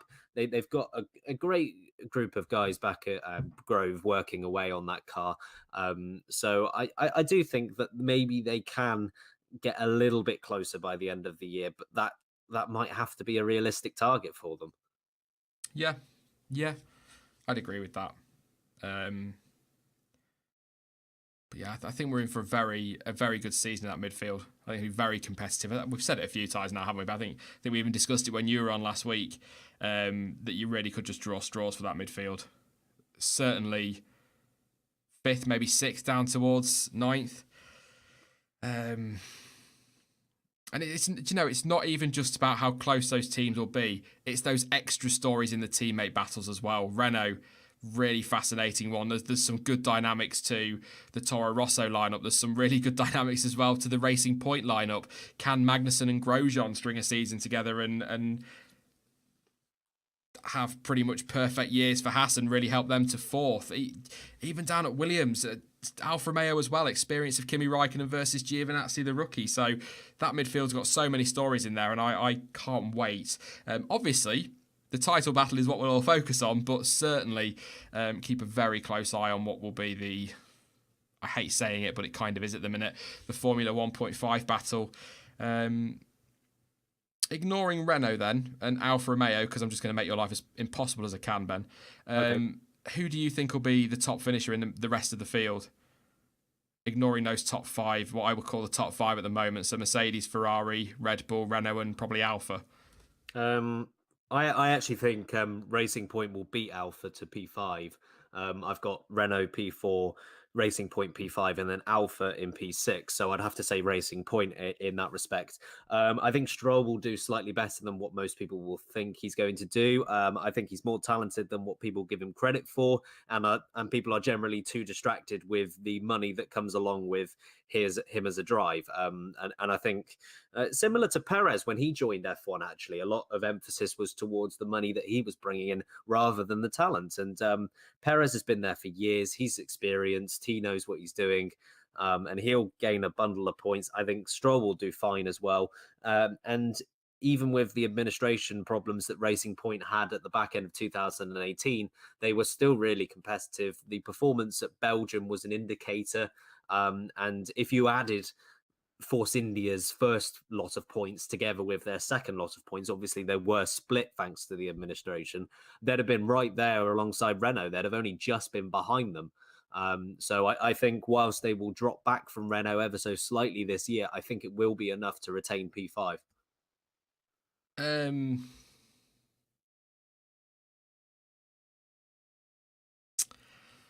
I had all that time you were talking to come up with an answer, and I still can't. Shock! It was my question as well. How bad is that? I'm Get thinking. surprised at Racing Point pipping Alpha. Very surprised, based on what we've seen at testing. But I suppose flip that around, we've not really seen anything from Racing Point, have we, at testing? So, If testing had been more of an indicator yeah, for Racing Point's performances in the last few years, maybe I'd be a bit more hesitant to go with it. But just because Racing Point always seem to do this and always seem to be okay, I just think it's a really good organization they've got there, and I think they'll be absolutely fine this year. They've finished P4, P4, P5 the last few years. They've been in and around that spot, and I think they'll stay there. yeah, they love to punch above their weight, don't they? They always did in the Jordan days as well. Um, yeah, I can understand it. I just took me back a bit. I don't know why I just did. So if I'm talking, see, I'd have put Racing Point sixth, but in a very close fight with McLaren and Haas for sixth. Looking at it now, um, but that's again that's me taking into account testing. We don't know. Alpha could just be that. Could be what we've seen from Raikkonen and Giovinazzi. Could be all Alpha have. I'm sure it isn't, but it could be. That's how little we know from testing. Really, they look good, but that might be all they've got. So it is difficult, but. And to be Yeah. honest, I think if they did finish P6, and maybe it will be P5 or even P4, but if they finish P6, I still think that's a pretty good year for them. Oh yeah. It's still 2 places above what they finished last year, and it's still 4 places above what they finished a couple of years ago. Oh yeah. Yeah. Sixth would still be a very good year for them. I think it just highlights how it's so difficult to kind of call that in the midfield. So I probably shouldn't have thrown a question at you. It's absolutely right, especially with like Haas and Racing Point. I would say those two teams. Would you be overly surprised if Haas or Racing Point finished P4? And would you be overly surprised if Haas or Racing Point finished P8? I don't think you would be any more surprised by them finishing P4 or P8 or anything in that gap. That just really proves how much of a drawing straw situation this midfield is this year. Well, yeah, that's I said that a couple of times last week, and I kind of touched on it earlier. That's sort of what I mean when I say that you could go through the season and look at all the results and say, well, actually, that really bad weekend for Racing Point meant that instead of finishing fifth, they ended up seventh, or that really good weekend from Alpha in Hungary meant that instead of finishing seventh, they ended up fifth. So I think it's really tough to call in there. Which is why I think I'm really looking forward to it. I really hope we're not overhyping it. If we get into this season and there's half a second between every single team, Oh no, please no. we're all just going to look so stupid, and I'm probably just going We to would. cry all year on watch-alongs I think it because just there'll be nothing. yeah, when you look at like Williams and how just 2 seasons ago they were in P5 and they've been forced to drop back thanks to these midfield teams improving and even the great Williams struggling to keep up with the likes of Alpha and Toro Rosso just shows what a good job these midfield teams are doing. And I've said on a previous late breaking stream on our channel that if you take away the top 3 teams, imagine the championship you would have. Just imagine how brilliant that would be. How many different winners you would have had last year if you take away the top 6. Yeah, absolutely. I mean, from a racing point of view, losing the top 3 teams would be brilliant. From a commercial point of view, losing the top 3 teams would be terrible. But then, having said that, if the racing's amazing and people start tuning in again, then actually, eventually, from a commercial point of view, it would improve. But then I'd throw this in there. I think I'm a robot. Bear with. But I know from that should be fixed, by the way. Those saying robot, don't panic. But having said that, how long before Renault, Racing Point, and Alpha or Haas, for argument's sake, end up as the top 3 teams and they get the money because that's how F1 works, and they end up basically with what we have now? Do you get what I'm saying? It could easily. It's all relative, isn't it? I suppose, but. It was more of a hypothetical thing than anything else. I don't think it could ever seriously happen. And you're right in that if the top 3 teams weren't there, 2 or 3 other teams would emerge from the pack and outspend everyone else, and it just wouldn't be it wouldn't be sustainable in that respect. It's a shame it can't work that way. But yeah, I just don't think it can work. But yeah, I was just thinking that if you didn't have the top 3 teams last year, Renault would have won races, Toro Rosso would have won a race or 2, Haas would have won races, Racing Point would have won races, even Sauber would have won a couple of races at the end of the year. And it was a bit of a hypothetical discussion we had, but it's interesting. There's a question. I'll let you go and look for it in chat, Ben, while I do the rundown. From Months Behind Gaming. I'll read it, but I'm going to answer it after I've done the rundown. But I'm going to let you have some thinking time for it because it's quite a tricky one. If you could build your own challenger team out of any car and 2 drivers outside the top 3 teams, what would you end up with? So from Formula 1.5, which car or which team would you pick, and what 2 drivers would you put in that car? So I'll come back to you for that, Ben. I'm just going to do the rundown, give you some thinking time, because that's a very good question. That is a very good question. It's a great question. I love it. Well, I'll get thinking about that. I'll fly through. I'll be as slow as I can, mate. Carlos Sainz, 117.1, still the fastest from this morning. 115 laps for him. His fastest lap was set on the second softest tyre, the C4, the compound 4. Sebastian Vettel, 118.1. That was on compound 3. 40 laps for him. That was this morning. Then, of course, he had a mechanical issue. And ended up in the wall at turn 3. He's okay. Car is not in a very good state, and they're trying to rebuild. The latest was that they're not going to get out again, but I've not seen any updates. But again, I will keep you updated as I see anything. So we'll see. Verstappen, 118.3, fastest lap was set on the C3. He's 114 laps. He's currently having his gearbox change. About an hour ago, the speculation was that he'd be about an hour and a half. So another half an hour yet at least, before we see Sebastian Vettel. It seems the crash was not caused by structural failures. If all goes well, we'll see Leclerc on track by 5:30 local time. So we might see him in 45 minutes. Thank you very much for that update. I've not seen that one on Twitter. I keep scrolling as I'm going, but that's we might see Leclerc out then. Grosjean, 118.7. His fastest time was set on compound 4. 98 laps. So he's going to go through the 100 today in theory. Valtteri Bottas this morning, 75 laps. Fastest lap of 118.9. That was on compound 3. Lewis Hamilton, 118.943. 2 1,000ths of his teammates' time at the moment. 61 laps. That was set on compound 3 as well. Kvyat 119.0, compound 3 for him. That was 93 laps so far. He should go through the 100 as well. Hulkenberg in this afternoon for Danny Ricciardo, 119.1, 28 laps on compound 2, his fastest time. Kimi Raikkonen in the Alpha, 119.1, compound 3 for his fastest. He's done 93 laps. Another one that should go through the century mark today, which is awesome stuff. Sergio Perez, 66 laps, starting to get them in this afternoon. Compound 3 for his fastest at 119.2.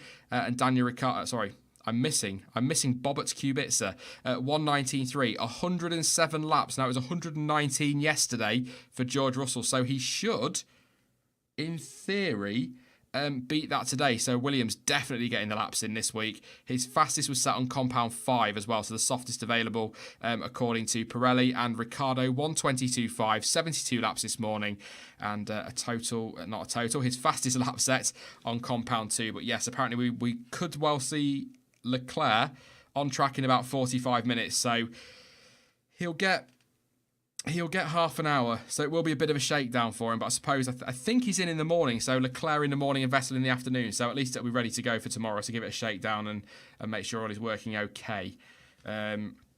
Just very quickly, just no further updates on that one. So I'll come to you then for that question then, Ben. If anyone's just tuning in, any car from the midfield and 2 drivers to fill it. So outside the top 3 teams, which way would you go? What would be your team? Right, so I would go with the Renault car. I think the team as a whole are planning to outspend the rest of the midfield and eventually get up to the top 3 teams. It only seems right to ride that wave, really. So I would go with the Renault car. The 2 drivers I would have, I'd go with the classic mixture of the driver who's ready to win now and the driver who is ready to win in the future, maybe. In which case, I'm taking Daniel Ricciardo as the main driver. I think that makes the most sense. He is the standout of the midfield, really. He spent a number of years in a top team, winning races. He proves he can do it, and his late breaking, for lack of a better term, would be really, really influential in that midfield. Alongside him was a bit more difficult because I want someone who's not necessarily going to rock the boat, and it's going to be a reasonable number 2 to Daniel Ricciardo now, but in the future is going to be a solid number 1, maybe a future world champion. So I've gone with Lando Norris as the other one. It's a bit of a risk considering he's never raced in Formula One yet. But based on his pre-F1 record, which is stellar, it's an incredible pre-F1 record. I think he has all of the potential to be a world championship winning driver. So I was tempted to put Sainz in that position, maybe, and maybe George Russell as well. And whilst Lando Norris didn't beat George Russell last year, I think he will beat him in years to come. So I've gone Ricciardo and Norris in the Renault. Oh, good answer. Very good answer. I'd take the Williams and I'd put Stroll and Grosjean on him. Would I hellers like? Oh dear. Oh dear. Someone call the fire service. Oh, no. Right, so I... See, my answer would be boring if I say Renault because I think I'd do the same. Because you'd expect them to be top end of that midfield, wouldn't you? So I'd probably have to say the Renault as well. I'm probably going to be really boring and go with Daniel Ricciardo as well. So Ricciardo and the Renault car. But in terms of teammate, I was surprised when you said Norris. I would probably go... I'm torn between 2. I would probably go Perez. There could be some drama there, although Daniel Ricciardo, I think, is nice enough, I guess, for maybe that not to kick off in some ways that it could do, like it did with Perez and Ocon, or could with Perez and Stroll. But then it almost kicked off between Perez and Button, so that's not really saying a lot. But yeah, I think Perez, there could be some friction there, there could be some issues, but he is one of the better drivers, if not one of the best drivers in the midfield. And I would always look to the best lineup I could get in terms of drivers. And the reason I picked Perez over Hülkenberg is because Perez has shown that he can beat Hülkenberg. So, but then I've just seen somebody in chat say my other option, which is Kimi. I can't believe I'm ignoring Kimi. Oh, I must hate him so much. I understand Kimi's ability, but if you're setting up a team, you've got, 2 good years of Kimi before he rides off into the sunset, maybe?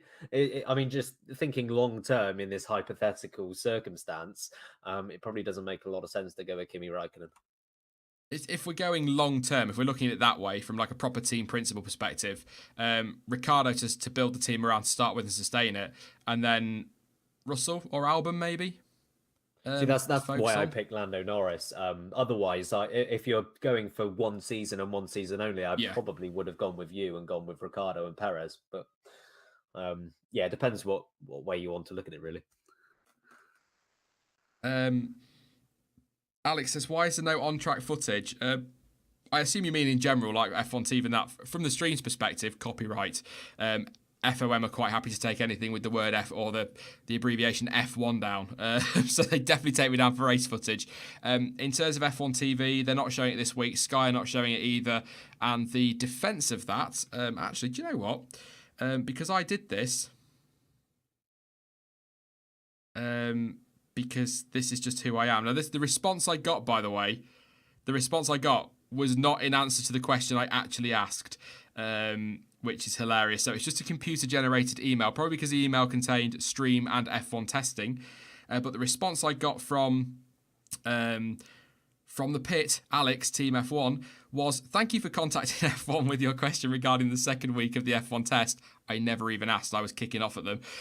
We only plan to show the first test live when we announced it a few weeks ago. Please see the article here. Although it is not live streamed, you can follow all the action this week by heading over to f1.com, or you can tune into the F1 word and access our live blog. So I'm going to click on that article now, and I will have a quick scroll through it.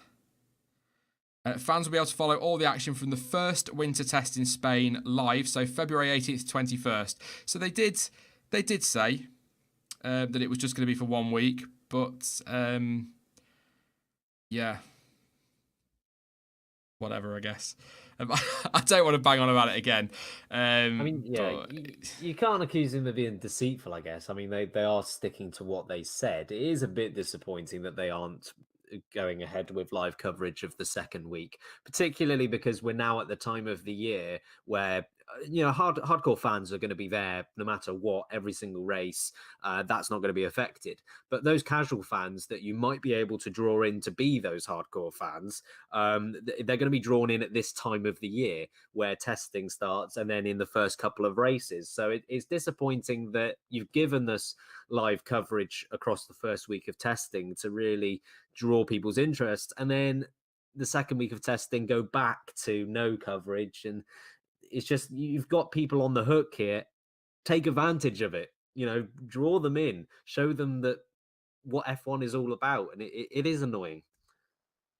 Yeah, I can understand it in some respects. Somebody pointed out in chat this morning that a big TV operation for very few viewers isn't very cost effective. But when Sky are charging you what they're charging you, and F1 TV is a subscription service, and most of the crew and the presenters are there anyway, there should be something. But as I said this morning, I'm not going to bang on about it, don't worry. But as I said this morning, my biggest frustration, Ben, fine, don't show the live on-track footage. If you don't want to do that because of the cost that's kind of associated with that, I understand it.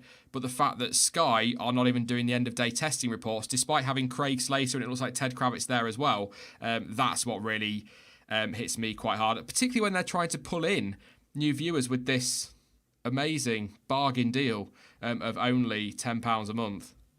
Read the small print. Yeah, if you go for that, please read the small print. But yeah, they're trying to get them in on this new deal, and then they're not even showing an end of day report.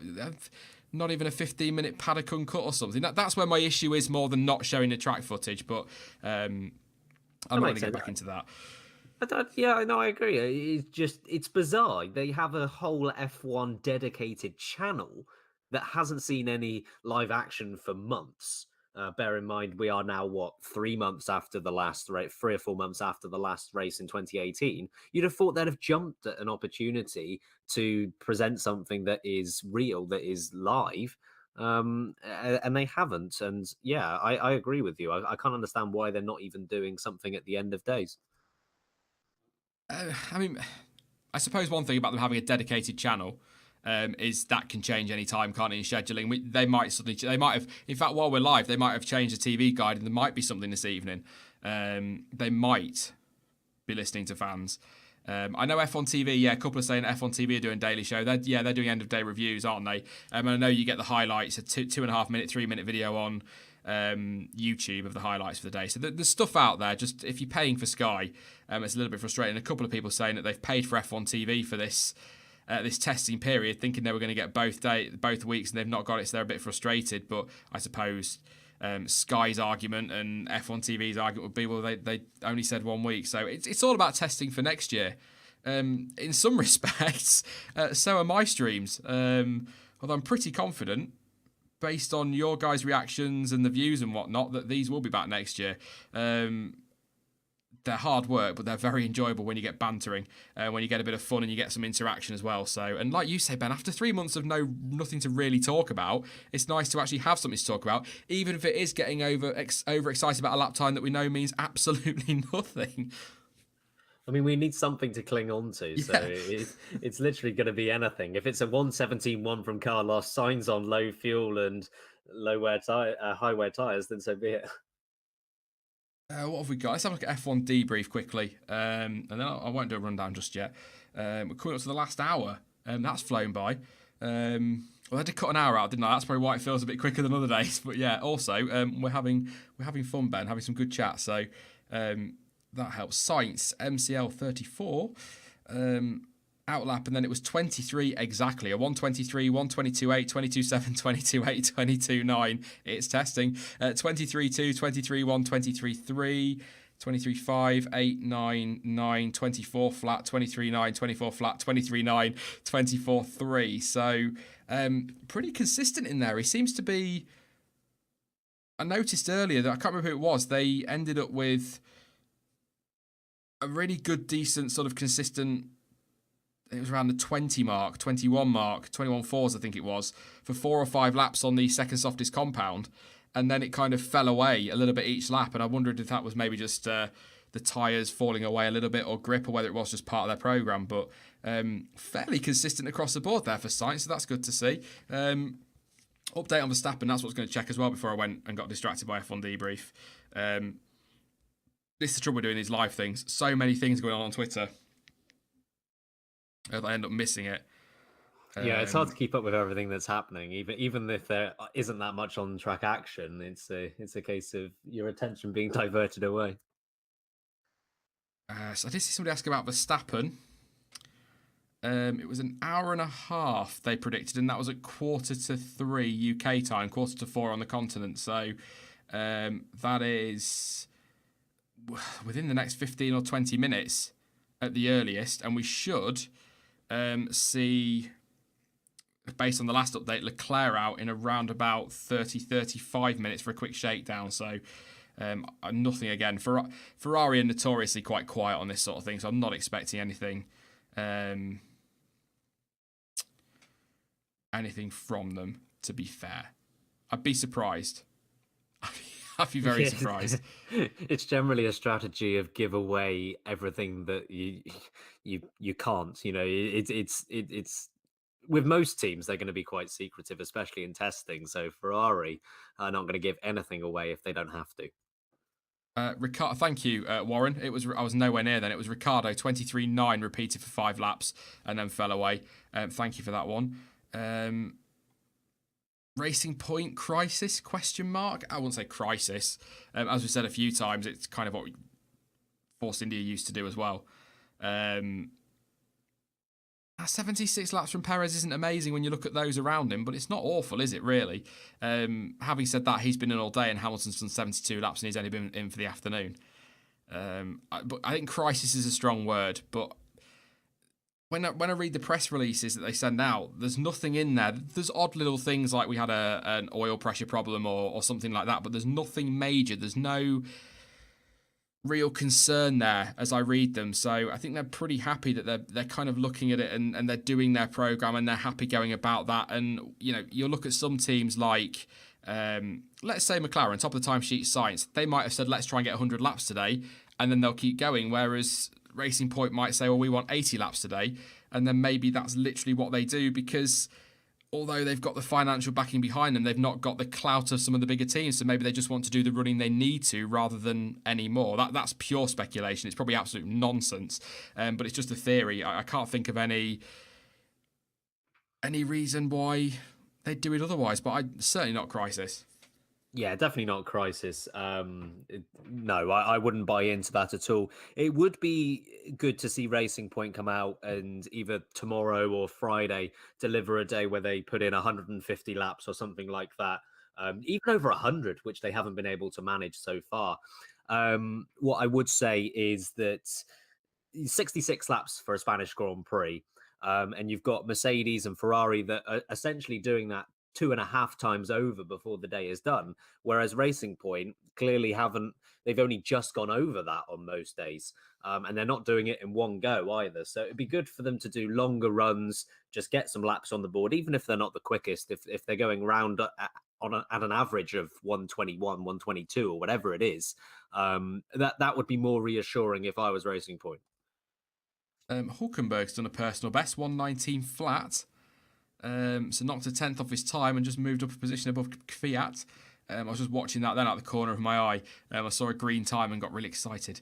Who do you think will be the first driver to be dropped? My bet is on Bottas at Spa, or one of the Toro Rossos. See, I do not believe Mercedes will drop Valtteri Bottas mid-season. They might decide at the end of the year to move him on, but I don't think they drop him mid-season. If anybody is going to be dropped this season, in season, it will be Daniel Kvyat. I hate that. I really hope it doesn't happen for him. Yeah. I'm usually as impartial as I can be with F1 opinions, but with Danny Kvyat, it'd just be heartbreaking for him to go again. And Max Verstappen would obviously win the following race. But yeah, it would be heartbreaking for Danny Kvyat. I actually think there's another guy that could be dropped. And I hope this doesn't happen. I think the most likely person to be dropped mid-season is Robert Kubica. And that's just because he might not be good enough. And we still don't really know whether he's going to be quick enough to the degree that he was before this injury he had. And, Williams are confident enough to put him in the car, but it might get halfway through the year and Robert Kubica and Williams realize that it's not going to happen. I hope that's not the case, but it's at least a possibility you have to bear in mind. Yeah, just for those asking, C2 apparently for Hulkenberg. Autosport hasn't updated, but GP today is saying C2s. But yeah, I had my say on Kvyat this morning. I'm like you, I stay impartial, but mainly because I am. I don't really have a favourite driver, but Kvyat's one I really feel for and want him to keep his place. Really wanting to keep his place and be given a chance. When he got the seat, there was a lot of people were not happy. Said it was ridiculous, but I remember saying at the time that you have to look at it. Yeah, all right, Toro Rosso might dump all over him again, but if he can go out and show what he can do, then he might attract the attention of a Racing Point, a Haas, or somebody like that, and end up with a seat somewhere else. Because people said he should have stayed as Ferrari development driver, but whether it's Toro Rosso or not, and however a team's treated you, a race seat is always better than a development seat. But I really hope he doesn't get dropped. My thing is, I don't think anybody will be dropped, but if I just get this horrible feeling that if Dan Tictum, or Dick Tantrum, as Jonty likes to call him, it's a good one. If he gets the super license points and Toro Rosso are that obsessed with getting one of their young drivers in, then I think he'll be the one that loses out. But I'm like you, I really hope not. What a final, kick in the nuts that would be for him. Yeah. Yeah, I hope that's not the case. And I don't actually think they would drop him for Dan Tictum mid-season or anything like that, because I don't think Tictum's ready. And I think the last 6 months or so have proven that, as he's tried to gain some easy super license points in the F3 Agent Series, that didn't work out for him at all. We abandoned that halfway through, and the end of his F3 campaign in Europe didn't go very well when Schumacher caught his got into a bit of a purple patch. But yeah, I don't think Toro Rosso will drop Albon or Kvyat. At least this year. They might do at the end of the year, but I don't think there's an obvious guy to come in. And Albon deserves at least the season. I think Kvyat deserves the season as well, and I don't blame him for taking it. Like you say, there were a few asking why would he put himself through this again, but chances in F1 are so rare. There's only 20 spots on the grid, and you look at Ocon, would Ocon rather be racing for slow Williams this year or be the reserve driver for Mercedes? You'd probably want to be racing for Williams. It doesn't matter who you're racing for. You want to be one of those 20. Autosport have tweeted an update from Ferrari.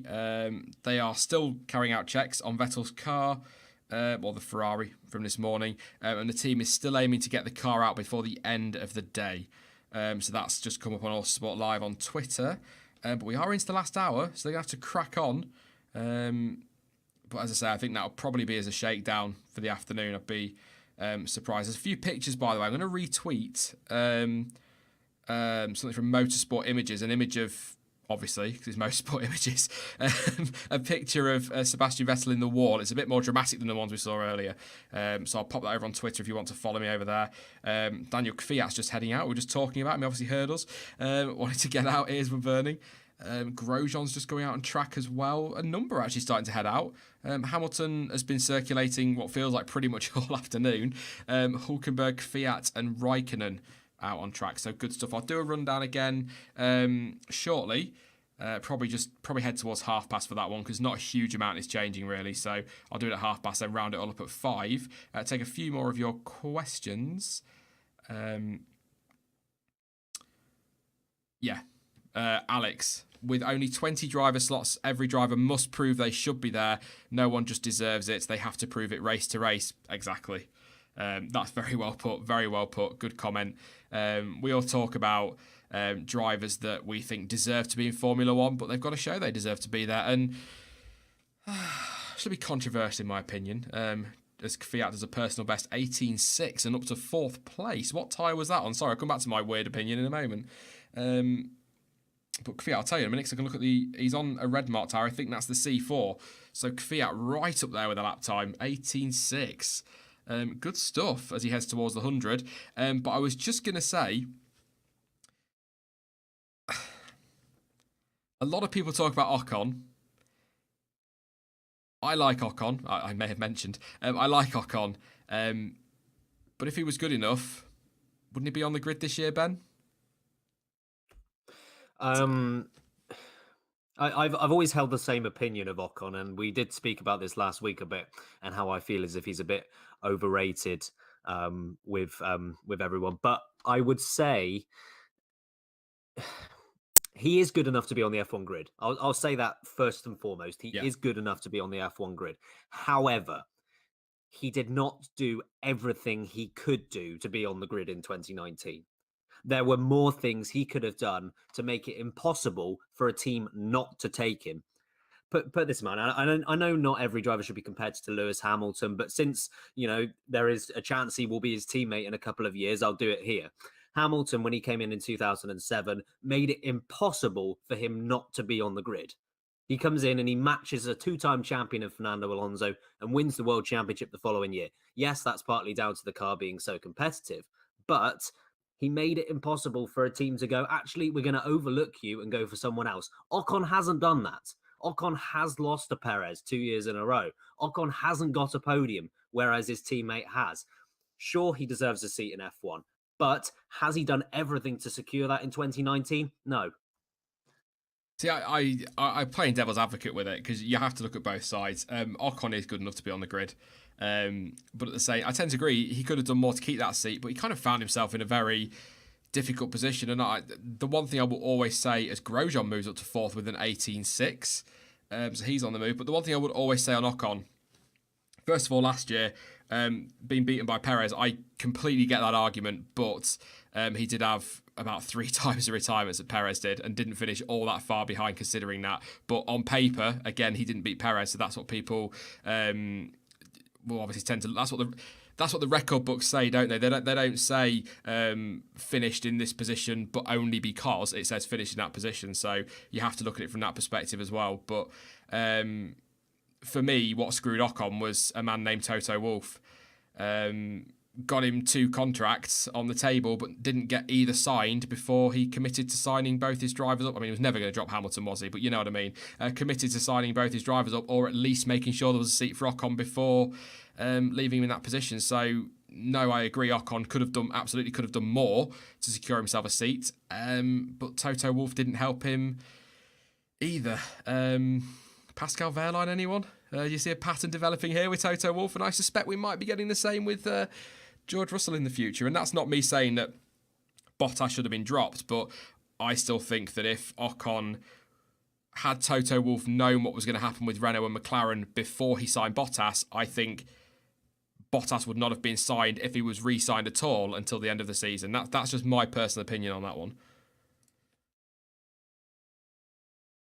I do agree with you, and the point about Ocon should have beaten Perez in 2018. I do agree with that. I think Ocon just about outperformed Perez throughout the year.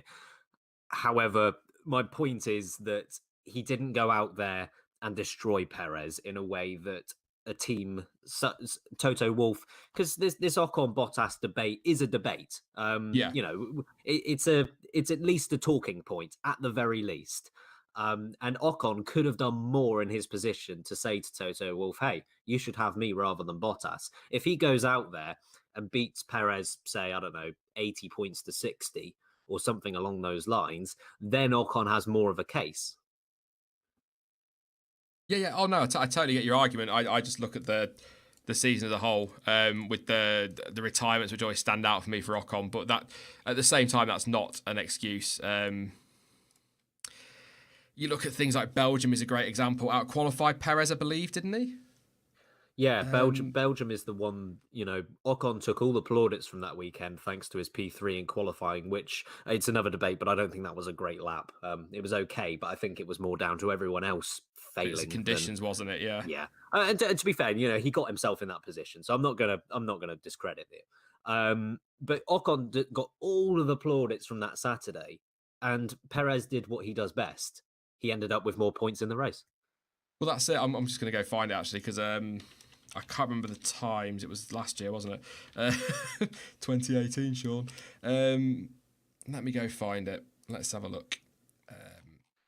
Because I think Ocon was nearly 3 seconds slower than the pole time of Hamilton, and I know Hamilton is excellent in those conditions, but I think it was a case of, I think the most credit for that P3 and P4 in qualifying goes to the Force India mechanics and their strategists for getting the team out at exactly the right time, because Red Bull couldn't manage it and Ferrari couldn't manage it with Raikkonen, but Force India did manage it. They got them out when the circuit was at its best and they took advantage of it.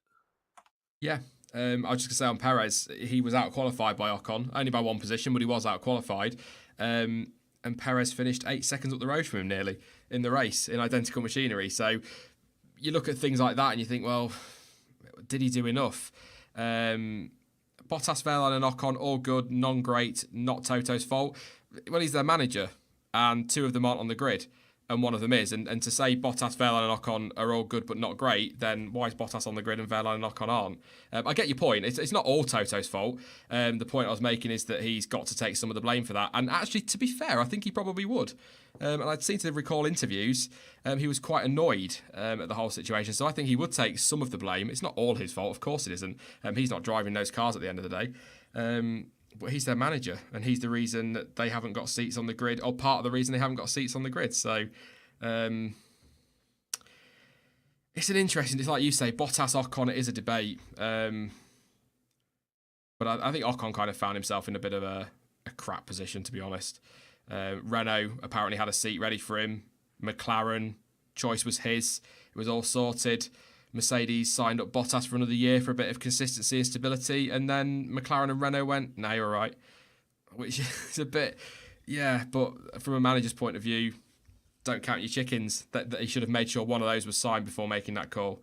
Well, we alluded to how precious seats are. Yeah, and you just can't mess around in that situation. He did, and he's going to pay the consequences of it, because whilst Ocon will be valuable in the role that he's in as the third driver for Mercedes, he'd be more valuable gaining experience as part of any team, even if it was Williams, where, and I know they picked Russell because it's more of a long-term program, But he would have gained more experience racing for Williams than he will as the third driver for Mercedes. And there are still a few question marks about Ocon. He is clearly talented, but he's a long way from the finished product, and he's not going to be that finished product until he gains more experience. And Toto, and I'm sure most of Mercedes, would rather he gains that experience at another team where he can make mistakes. And then when he's more of a complete driver, he can then go to Mercedes. I'll go through the running order in just a moment, but Daniel says the thing is, if Russell performs this year, why would Merc go for Ocon then? I said this, I think it was yesterday, and I certainly said it a couple of times last week. I think Ocon's going to find himself in the Wehrlein situation perfectly frankly, because kind of like last year, Wehrlein got put on the sidelines, had his role at Mercedes, but Ocon was racing. And so Mercedes saw Ocon racing, Ocon jumped the queue, Ocon's on the sidelines this year, Russell's racing. So I think he'll jump the queue. So I don't think Ocon will end up in that Mercedes. I think he'll be back. I think he will be back to Formula One. I think there are some midfield teams that know how good he is and would be willing to take him. Possibly Haas, if he drops those Mercedes tyres, which I think he'll have to do like Wehrlein did. But I think the eyes will be on Russell now. If I were to predict anything now, very early days, I know, but if I were to predict anything right now for the 2020 grid, I think Mercedes will take the option up on Bottas for another year. I think they will. Yeah, it's tough to tell before he's performed this season, but I think there's a realistic chance that happens. And I know it's maybe not the best year to make this point because of what has happened with Danny Kvyat and him returning to the grid again. But how many of the 20 drivers on the grid right now have had a year or years in Formula One, have had a year out and then have gone back in? I could Hulkenberg, Grosjean, Kvyat. I know Raikkonen, but that was slightly different. He didn't go into a test role or a development role. I can only think of those three, really. Xavier says, don't forget Ocon beat Verstappen in F3. He did. I often point that stat out to people, but as often gets thrown back at me. Van Dorn won just about every series before Formula One and then didn't deliver in Formula One. So people tell me off for it, but I do consider junior categories when I look at a driver as a whole. And their ability, because I think you do, because in lower categories it's all about the driver, it's all about what they can do in pretty much equal machinery, but just because somebody has a really good rookie career doesn't mean they're going to be any good in Formula One, as we've seen so many times. So completely he did. I will say as well, I will urge anybody, if you've got a spare half an hour at some point over the weekend or in the week, whenever, or after this stream, get onto YouTube and look for some of the battles between Ocon and Verstappen from that year in Euro F3. Wow, you will not be sorry. There is some very, very good stuff there to watch. So yes, I'd urge that. I might even try and find a link later. I'll forget. I'll say it now. I'll try and find a link and share it on Twitter, but I guarantee I'll forget. I'll fly through the order very quickly then. Probably the final time I'll do this before we finish off for the day. Just before everyone hopefully starts heading out. I might hang on just a sec. Raikkonen personal best first sector. Perez personal best second. I'll go for it. I'll keep an eye on him.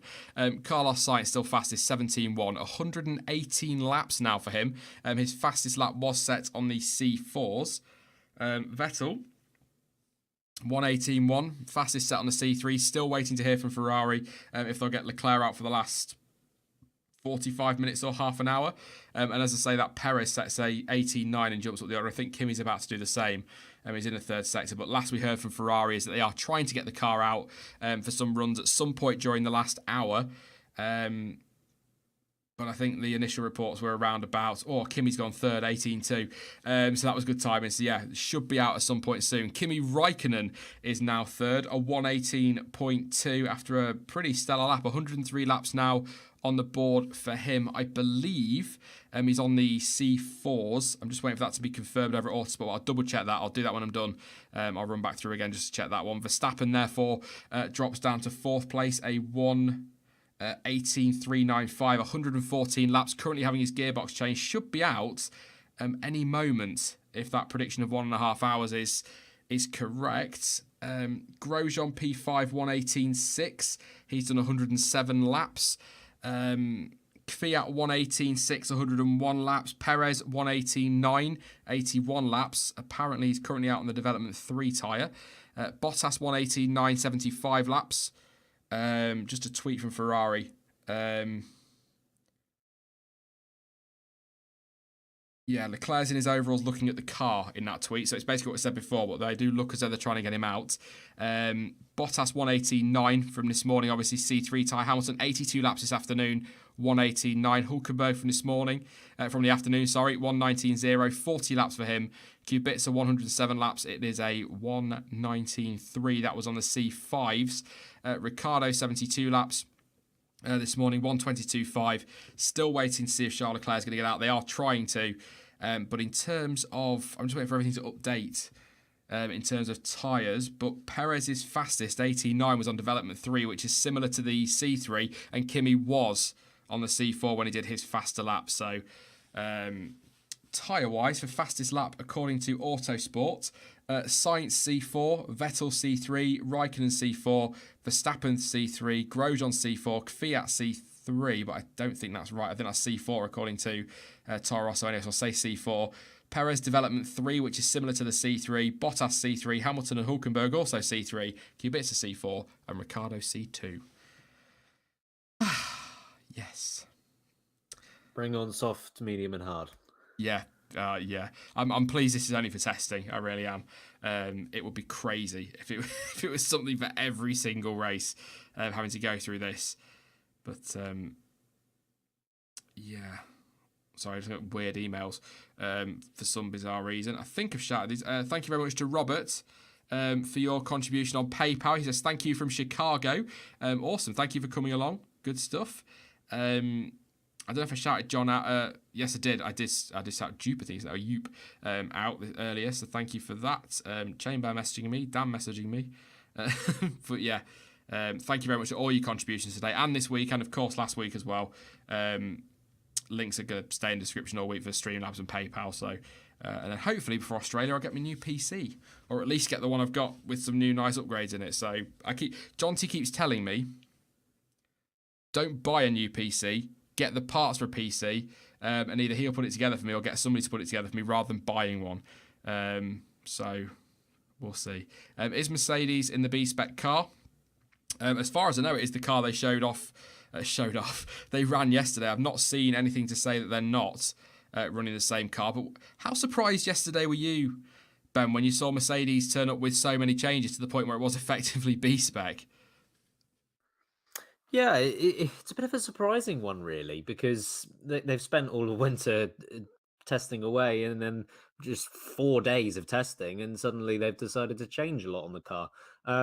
Look, Mercedes have managed to get to the top and stay at the top based on their ability to improvise where necessary. But at the same time, they've got there through trusting their own ability, and maybe they have listened to the rumors, listened to what Ferrari have done differently to them, and changed things about. You know, with Mercedes, they're intelligent enough that they're not going to introduce radical changes that are going to affect them majorly before the season has started. Everything that they would have done would have been safe to do and would have only benefited. But it is an interesting one. It's not something we've really ever seen from Mercedes. And I think we'll only really know whether those changes have been effective by Australia. Yeah, absolutely. I mean, it's not; these aren't changes they made overnight.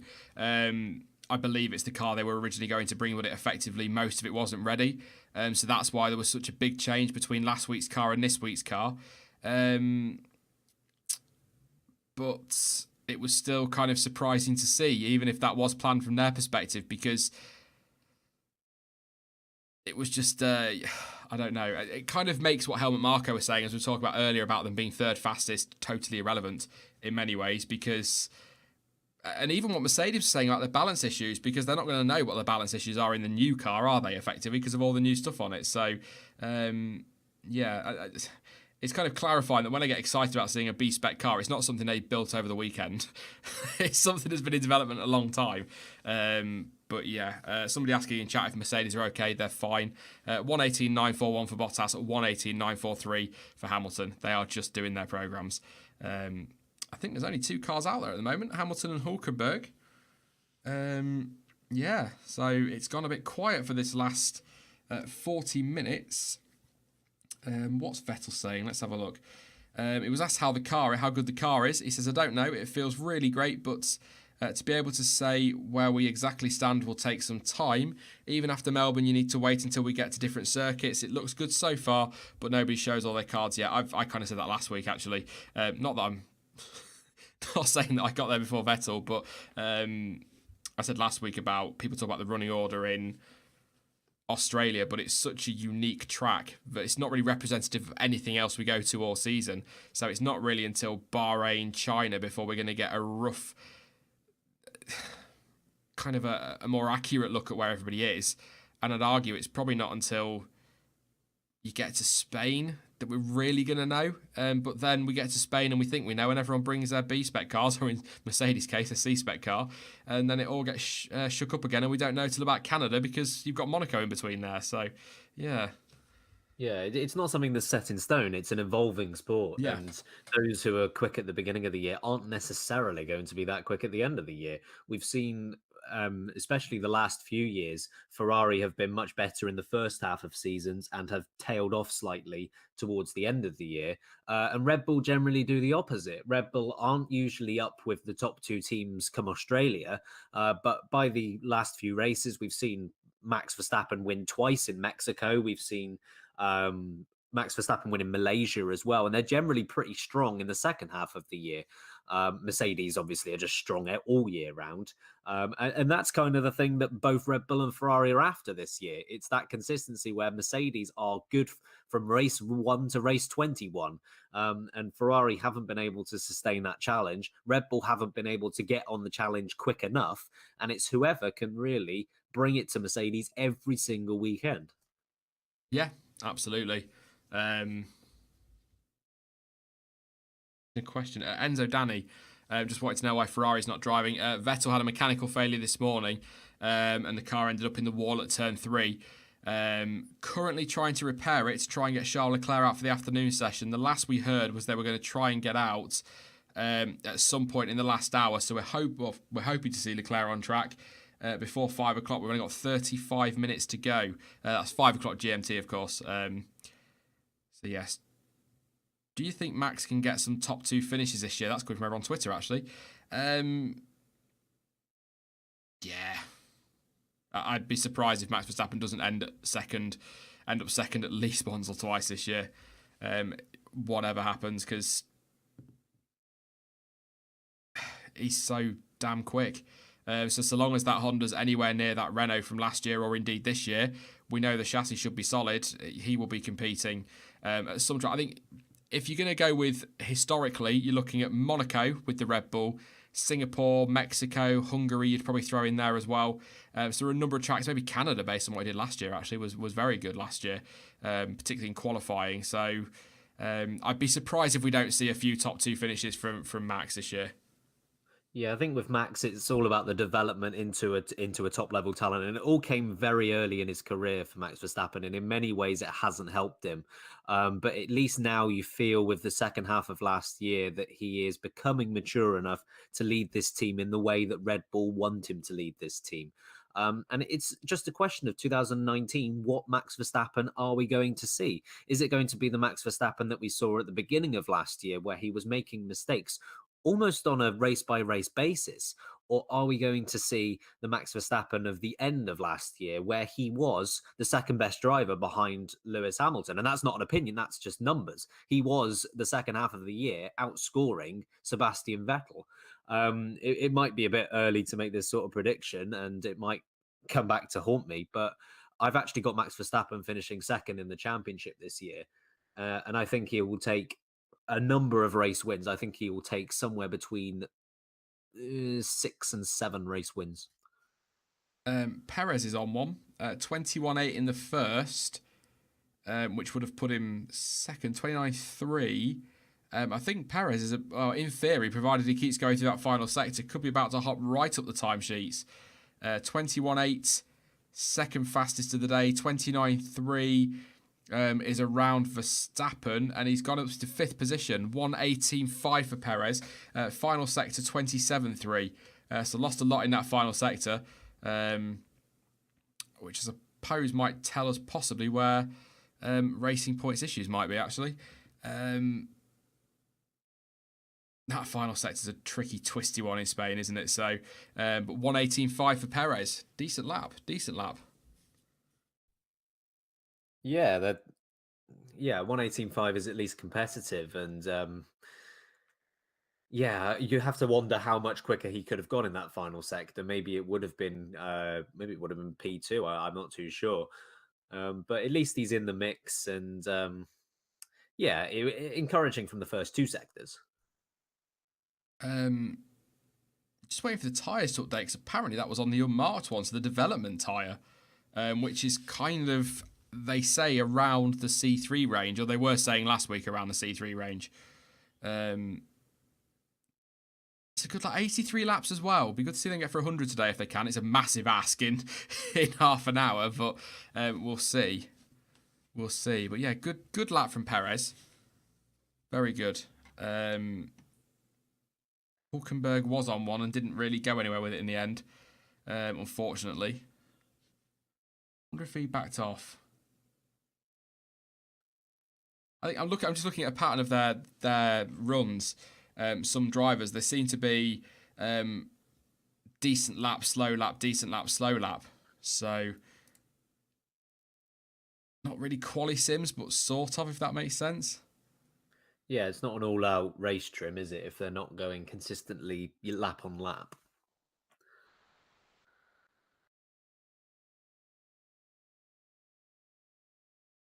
So I'm going to read of Lewis Hamilton's mini simulation over on F1 Debrief. Just very consistent. 23 flat, 23 flat, 23.5, 23.4, 23.6, 23.7 is the middle of that. And it started off with 22.5, 22.5 and 22.6. So, yeah. Sorry, I've just, yeah, it's kind of hard. I can't really put it up on screen, so it's hard to kind of go over. But definitely give at F1 Debrief a follow over on Twitter. If you're over there, definitely worth a look. Still Charles Leclerc waiting in his overalls to get out there, I think. Would be really good to see him get out for some shakedown laps. I think that's kind of more or less ready for tomorrow, because he's running in the morning, isn't he? I don't know that he is, but they usually flip it about day on day, so that would make sense. Yeah, yes, I think he is. Yeah, he is. Yeah. So get out, quick shakedown, make sure everything's working okay, and then he's ready for the morning, isn't he? In that respect. So, what do you reckon to the front of that Mercedes? By the way, the nose, it just popped up on Twitter. Kind of. Horrible word, but it bulges at the end, doesn't it? Just right on the nose. It's a bit weird. Yeah, that's the only really way to say it. I'm not sure what I think about it. I can't really look at it seriously. No, it's not like anything we've really seen so far. So yeah, and there you go. It's on screen. Sorry, somebody was saying it's on screen. That's Hamilton's latest stint. Yeah, sorry. Yeah, with Mercedes, I guess you do have to trust the process, and they're not going to introduce something that isn't going to work for them. But yeah, bit of an interesting one. No, that time from sites wasn't on C2s. The tyres you see on screen now, the dots you see right now, are what they're running at the moment, or what they set their last lap on. They're not the ones they set the fastest lap on. They are available at Autosport, so I'll try and keep you updated. But sites was on the C4s for those ones. Depending on who you listen to again. Away if it was on C2s. Oh, if it was C2s, give them the title now. No. It depends. Most are saying C4. There are one or two saying C5 on Twitter, but I'll go with the official Pirelli thing, which was C4. Yes, it does. The nose does look like that on the Mercedes. I'm not going to say it. Very phallic, says Tonka Toy Truck. That was me this morning. That was me. I said, yeah. Yes. Anyway, I'm going to quickly head over to Twitter and dodge that one. Update-wise, Verstappen did have an off, by the way, shortly before having to change his gearbox. I think, actually, if you give me a second to do it, I might have a picture somewhere. I might. I do indeed. I'm not saying it's connected to his gearbox change, but it did happen just before the change had to take place. So I will pop it on in a sec. Let's get rid of this Toro Rosso. I think we'll do that.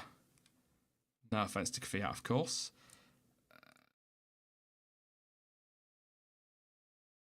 There we go. So he did have an off just before his gearbox changed. Now, whether it's connected, I don't know, but worth a mention, definitely. Everything's worth a mention when you've got 3 hours to burn, right? Exactly, yeah. Some of the conversations this morning would kind of explain that one, so yes. I'd say we've done well to stay relatively on track with our discussions. Yeah. By the way, on track, very nice. Well picked up. Yeah. Oh dear, you can tell it's 4:30. Yeah. Logan Butcher says, I just joined and the first thing I hear is Sean saying very phallic. Yeah, it's not your first time, is it? Where you want to jump in on the conversation. That's really unfortunate. And if you want some counselling, I think you should really make that available to the guy. It's not his first time. I think he's kind of used to coming in at some random conversation. I had somebody in earlier said, I've just arrived and you talk about pot noodles. It was like, yeah, of course we are. It was 4 hours of streaming. But that's the thing with these, that it's fun for interaction and it's great to keep you up to date. And I try to keep it F1 related. The problem is 64 hours over 2 weeks. It's very difficult not to keep repeating yourself.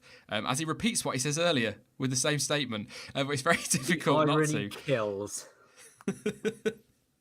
So yeah, love to answer all your questions, but sometimes I do dodge some because we've answered them several times. But I also understand that people are coming and going throughout the day and may not catch everything. So 2 more days left of testing though. And then it is only 2 weeks on Sunday. Oh, I won't get excited. Until lights out in Australia. I did get excited. I tensed up and everything then. That sounds good, doesn't it? 2 weeks on Sunday. So from a YouTube perspective, that's wrap up testing Monday or Tuesday next week. Preview the season to the end of the week. A stream next Sunday for previews and predictions and a bit of banter for an hour on the Sunday afternoon. And then it's, I think, news video, Australian Grand Prix preview, and then it's weekend content. Boom. Oh, we're nearly there, Ben. Oh, sorry. It's been a long winter. It's been a long winter of hibernation, but we're on the other side now. Yeah, but do you know, I did that last year. People going, oh, you're such a loser for saying it's a long winter. It's like, I'm an F1 fan. You know, the summer break is a long summer. You know, so I get 3 days in, I'm like, right, okay, come on. I will say though, I think we touched on it last week. I think me and Stuart possibly talked about it. The only thing I will say, I love Formula One and I will watch it no matter what. That 3 races in 3 weeks and what turned out to be 5 in something like 7 weeks was way too much. Way too much for fans, for teams, for everybody. So I've got the second one out of the way, and you were like, "We could have a week off." So it was great in some respects, but that was a lot of races. It was a killer, and I'm not surprised that they've got rid of the triple weekend this year. I actually managed to ask Valtteri Bottas last year about that and whether having 5 races in 6 weeks, which I think it was, whether that was going to be an issue for the drivers in terms of stamina. And I expected his response to be along those lines of, yeah, it's going to be a killer. But he actually responded saying, look, I'd race every single race weekend if I could. So yeah, maybe not such a killer for the drivers, but at least for the teams who have to transport everything around, it is difficult. Yeah, absolutely. I mean, that's sort of a lot thing Alonso says, isn't it? I mean, he practically did race every weekend last year. Cracking news if you're a Ferrari fan. Apparently the engine's been struck up in the garage, so it looks like, or sounds like, we're going to see Charles Leclerc out on track any minute. 22 minutes to go. So yes, and just to say that, the update comes into chat. Thank you very much for your updates on Ferrari.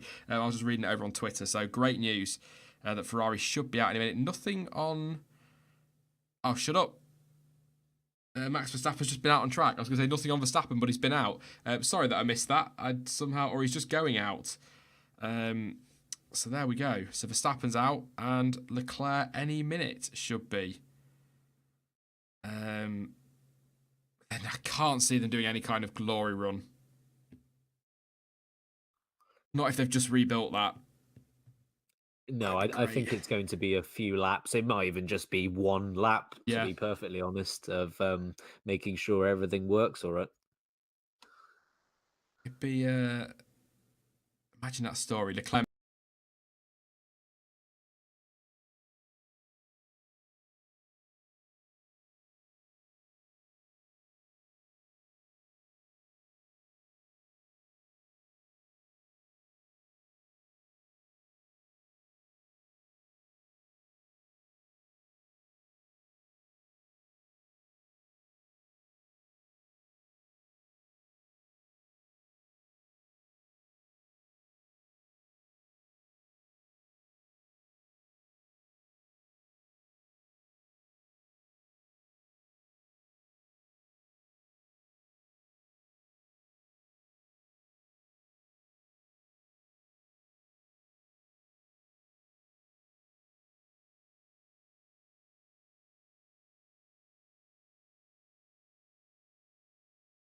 for your yeah, which is cool when you get to cool for like Lando, Pierre, Charles, and then bless him, Kevin, George.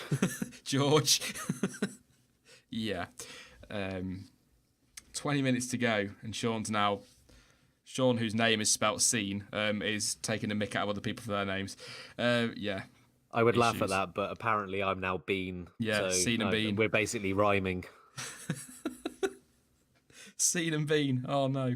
I went to Starbucks. I know, shocking. The other week. Welcome to the F1 word. And the person behind asked for my name. Obviously, as I do, and I gave them my name. How are you spelling that? Like it matters. Sean is Sean. But I said it, and they were like, "Oh, like Sean Bean. Do you know that really bothers me because you think that he'd either be Sean Bean or Sean Bourne."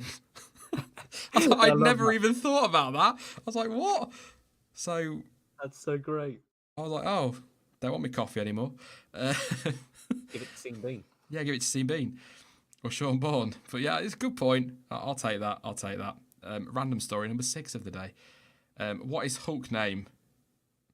Nico or Nico? Because I seem to think he's Irish, obviously.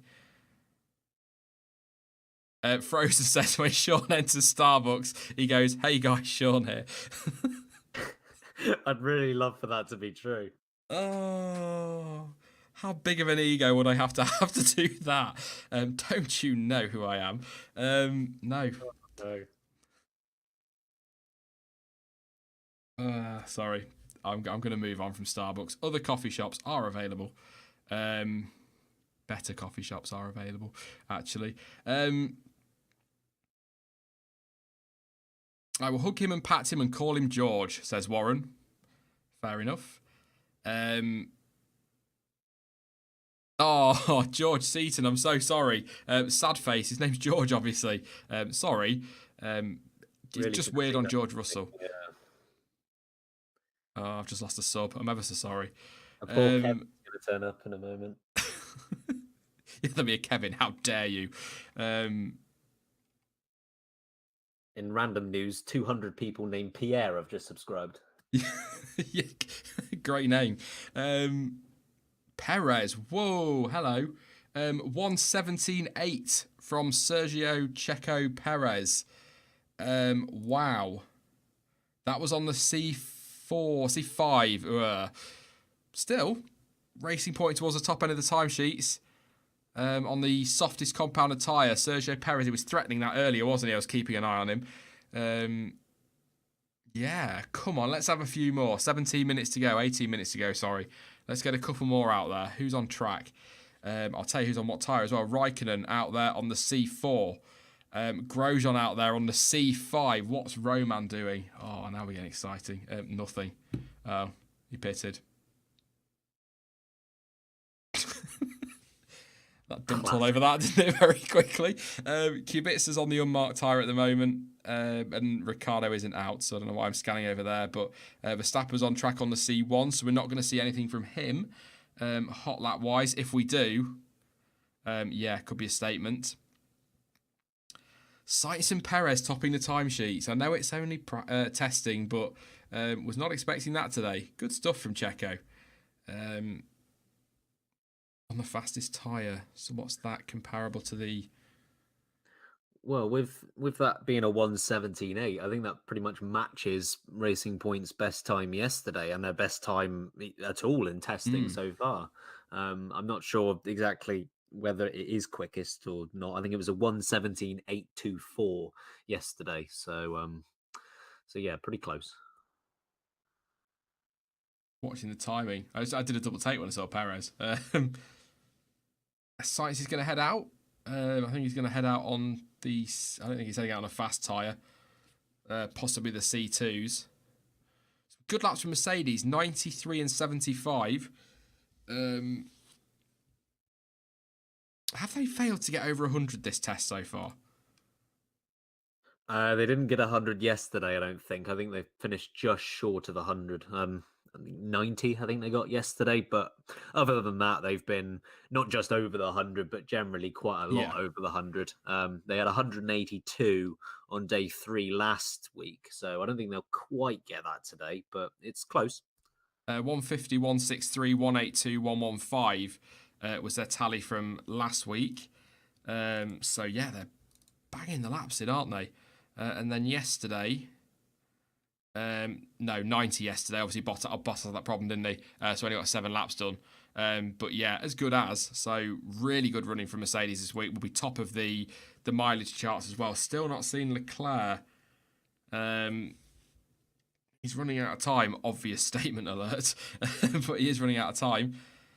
I'm just keeping an eye. We've got a few heading out, so...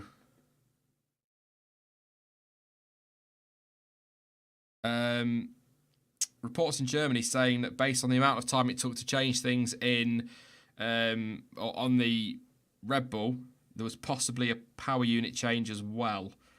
An hour and a half? Yeah, I mean, they took their time if it was just a gearbox. They were an hour and... it's about an hour and 45, weren't they?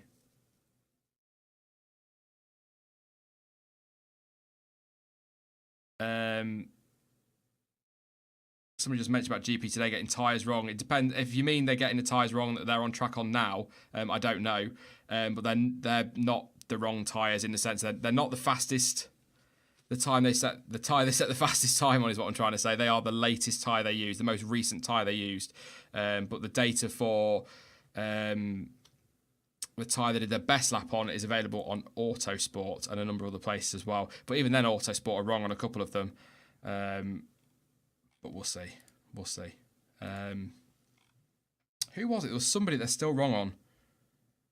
And it's bugging me. I think it's Kubica. They've got him down as C4, but he was C5 this morning, so...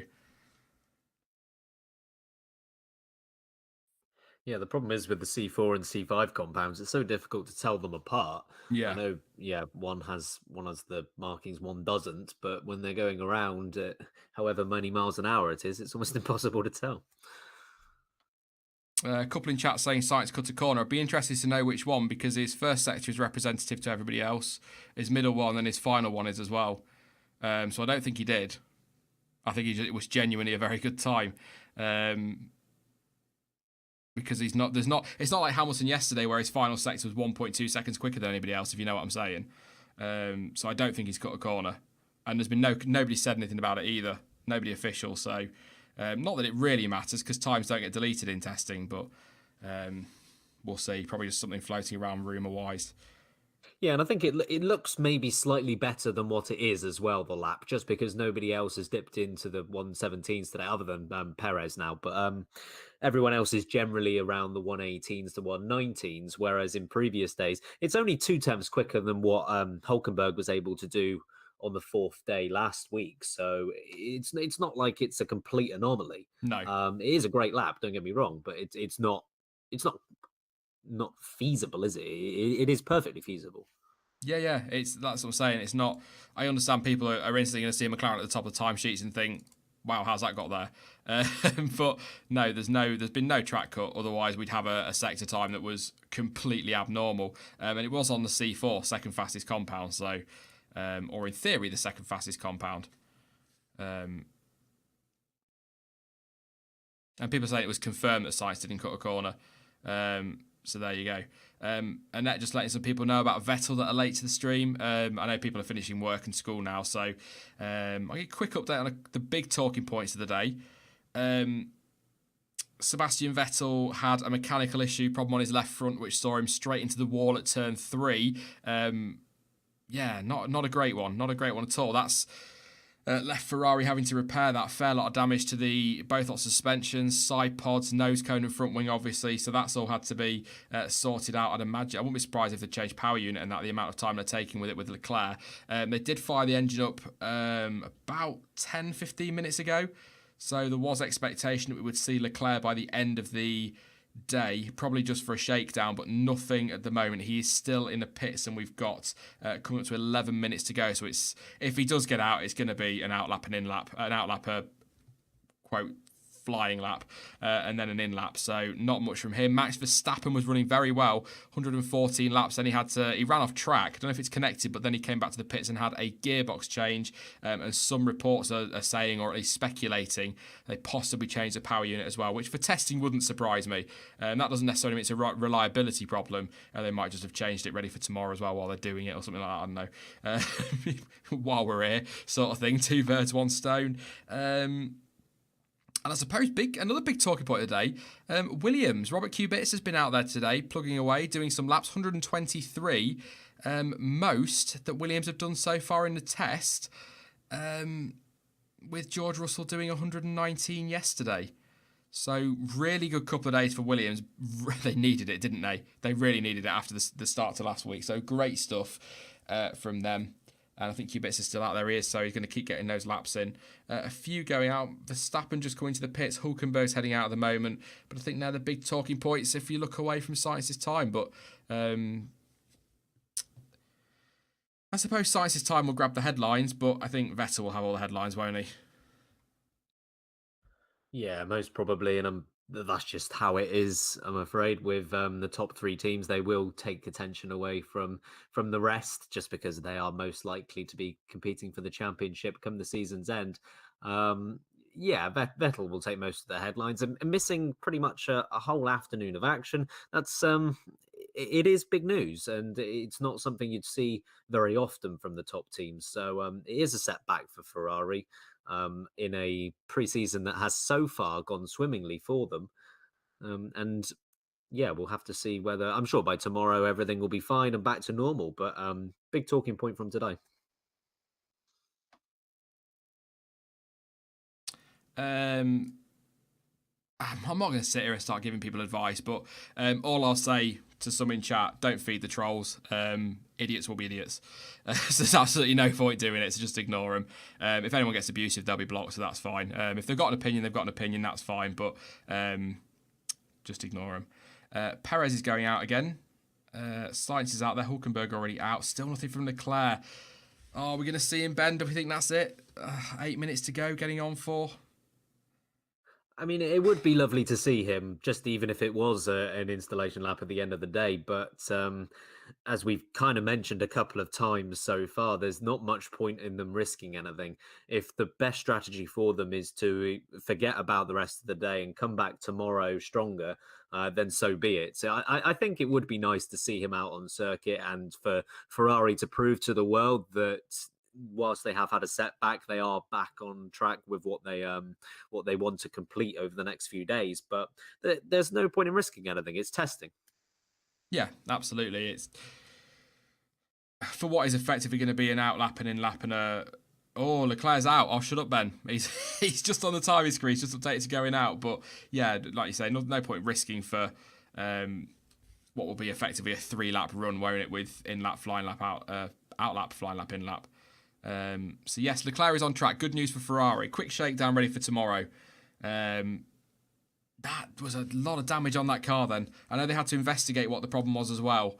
But considering he crashed at around 10:30-ish, maybe a little bit earlier than that, somewhere between 10 and 10:30. That's over 6 hours to sort that. And Verstappen's had probably a power unit and a gearbox change. I know they probably had an engine or a power unit and a gearbox bolted on, ready to go. So it's probably easy to change all of them, but they did that in under 2 hours. So there's a lot of damage there. Like I say, probably had to investigate as well. But Leclerc is on track. That's the good news. And personal best middle sector on his outlap because he's done nothing. So yes, good news. Ready for tomorrow. Yeah, that's where they'll get back to business as normal. But it just proves why we love Formula One. And it's a case of Ferrari can look invincible for 5 days in a row, have very few problems, if any problems at all. And then all of a sudden it goes pear-shaped. And it happens to the best teams, it happens to the worst teams. And that kind of unpredictability is why we all fell in love with motorsport. And yeah, it proves that the championship is still alive. That with what happened to Mercedes yesterday and what happened to Ferrari today, nothing is guaranteed. Nothing. I'm just watching sector times now, waiting for the last 6 minutes to see whether anyone's going to strap on some quick tyres and go for it. Q-Bits is out on the unmarked, so the development tyre. Hulkenberg on a C2 apparently. Grosjean is out there on a C5, but I think he's been on a fair run with that, so that's not going to be a super quick one. And I think Sainz is out on the C2, Perez on the C5, so Perez has come in now, so never mind. Yeah. Something just come to me completely randomly, got nothing to do with what we're talking about at all. But I was just thinking, with Red Bull and Toro Rosso, would it be worth the two teams going out together on circuit and kind of shadowing each other for a few laps to try and gain an understanding of how following is going to work? We know Magnussen has spoken about it, and whilst you aren't allowed two cars out on circuit, so there's no way you could do it that way, but with Red Bull and Toro Rosso's links, would it be worth the two of them going out and basically just following each other around circuit to understand exactly how it's going to fare when the season starts? It's a very good point. I'd never even thought about that. Neither had I. It was just a complete, random thought, to be honest. But yeah, they might as well take advantage of the relationship they have, I guess. Yeah, nothing to lose, is there? And at the end of the day, it's not like a Mercedes heading out and following Ferrari. They're not going to really learn anything from each other because one, they probably know it all anyway, and two, they're probably not. Well, they're not going to be competing on track this year. So yeah, why not? Why not? I mean, they might do. We might see that later in the week, but it'd be the best way, wouldn't it, to get decent data on following if they kind of maybe went on a 5-lap stint or something, had Fiat shadowing Verstappen and then swapped it over later on. It's a good shout. It's not a bad idea. Like I say, nothing to lose. So you think they would, but then Ferrari and Alfa maybe could try it? Maybe. And if Red Bull and Toro Rosso did try it, then surely the other teams would want to follow suit. And maybe they would have the capability to do it. Maybe they wouldn't. We don't really know how close Alfa and Ferrari are. We know obviously that they are close to a degree, but would they follow that program? Maybe it wouldn't benefit them at all. But I just don't think there is anything to lose there. They can. No. Gain advantage on the rest of the field, get in there early, and vary it around with tyres a bit. Raikkonen's just gone across the line on the official timing screens with an 8:49.462. I'm sure that's not Alpha's genuine pace. I tell you. That's sandbagging. If you want to know what sandbagging is, that's sandbagging and time travelling all rolled into one there. I suspect that's a mistake on the timing screens. Although it did seem to take a while to come round, to be fair, but I don't recall nearly 10 minutes. I would argue he's not the same driver he was 10 years ago, but I don't think his abilities have fallen off that much. Yeah, that would be... Yeah, in a week, in less than a day as well, to suddenly lose 7 minutes. Yes, I think that's a bug on the timing screens. But 111 laps for Kimi. So yes, good stuff. 2.5 minutes to go. 2.5 minutes to go. Kimi went for an ice cream. Good shout. It's just updated. It was that was his last lap. 1:25.0. Yeah.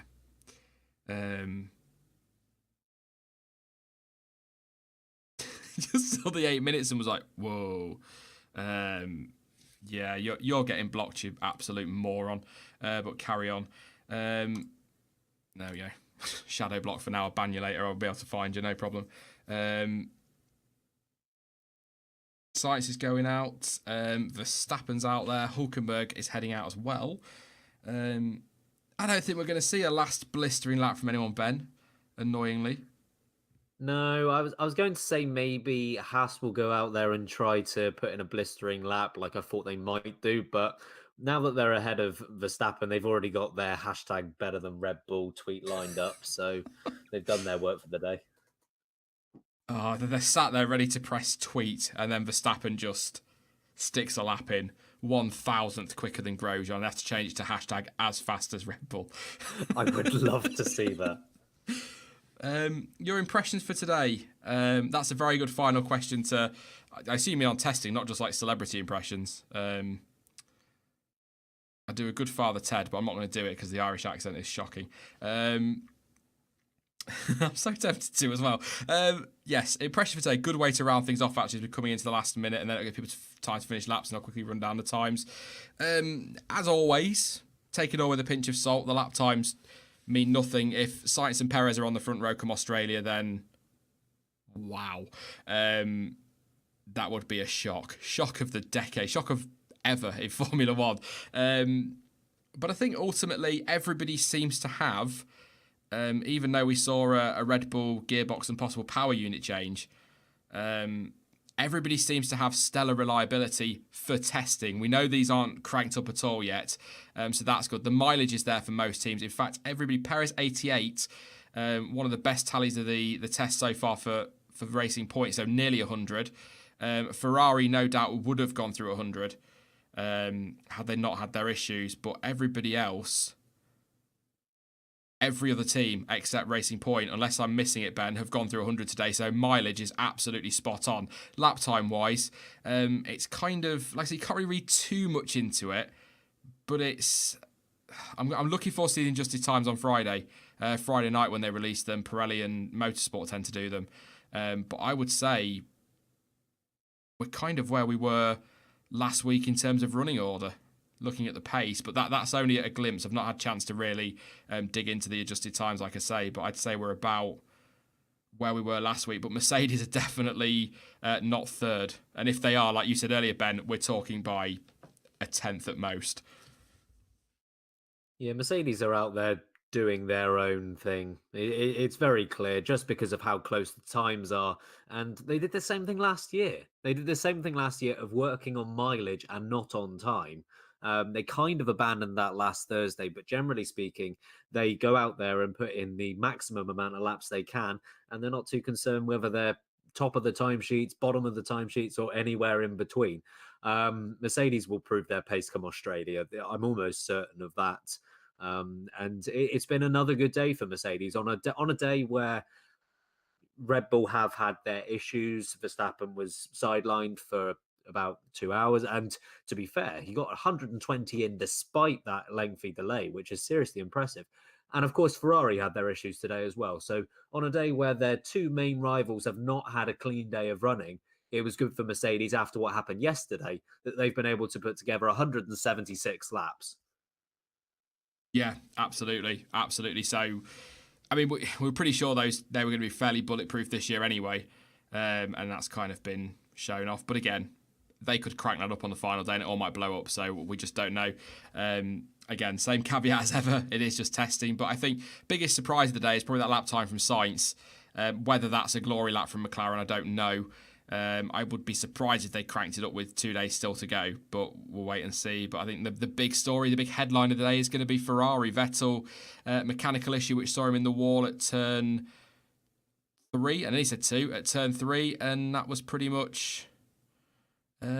game over for the day. Leclerc did get out for a very quick run, but only really to shake the car down. I say one lap officially, so very disappointing. That'll be the headline for sure. But very quickly, Daniel Caveat, very good.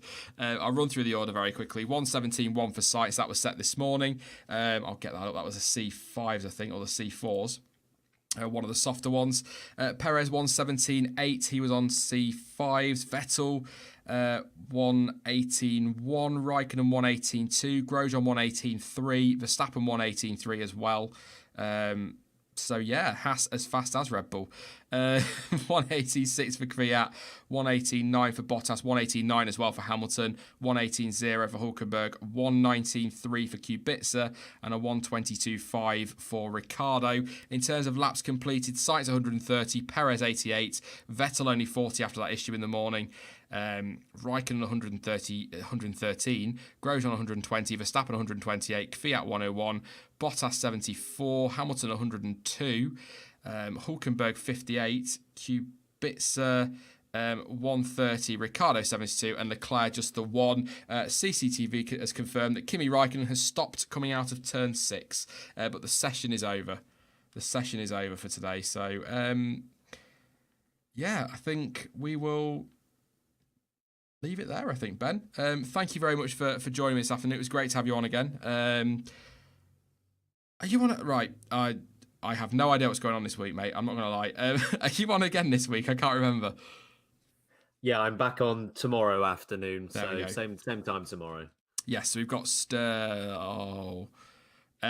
if I'm wrong, I'll correct it on Twitter. But I think we've got Stuart in the morning and Ben again tomorrow afternoon. Nobody Friday yet. I need to sort that one out because only 2 days left to go. But we will. I'll sort that out off stream with somebody. But thank you very much, Ben. It's been awesome to have you on, mate. Great input as always. And I'll say what I said last week. It's great to finally be working with you again. Yeah, thank you very much. Looking forward to tomorrow already. It's been great chatting to the guys out there. Yeah, great interaction with everyone. Some brilliant questions that been able to get stuck into some juicy topics, and looking forward to much of the same again tomorrow. Thank you to you. Yeah, no worries. And if I don't speak to you before, mate, I'll speak to you. I'm sure I will. I'll send you a message over on Twitter. But if I don't speak to you properly, I'll speak to you tomorrow afternoon. Brilliant. Thanks, guys. Cheers, mate. Bye-bye. Yep, thank you very much to Ben. Thank you to Dan this morning as well for coming along. And of course, as always, thank you to you guys. Once again, the overwhelming majority, 1 or 2 idiots in the chat today, but they can just go away and we'll ignore them and continue to enjoy what we're doing on the testing streams. 2 days to go. And then, as I say, deep breath, very deep breath. 2 weeks on Sunday, we're racing in Australia. Well, not us personally, but you know what I mean. So yes, finally, we're nearly into the season. You've been brilliant again today, so thank you very much for tuning in. I'll be back 8 o'clock tomorrow morning as my phone dies. That's a nightmare. That's going on charge. But 8 o'clock tomorrow morning until 12 o'clock. And then I'll probably do what I did today again, 2 till 5. I think that worked best for me personally. I think as well for the stream. Gave us something to cover for the first hour while it went quiet. Don't forget you can follow me over on social media. Links to Twitter, Instagram, Facebook, and of course to Discord are all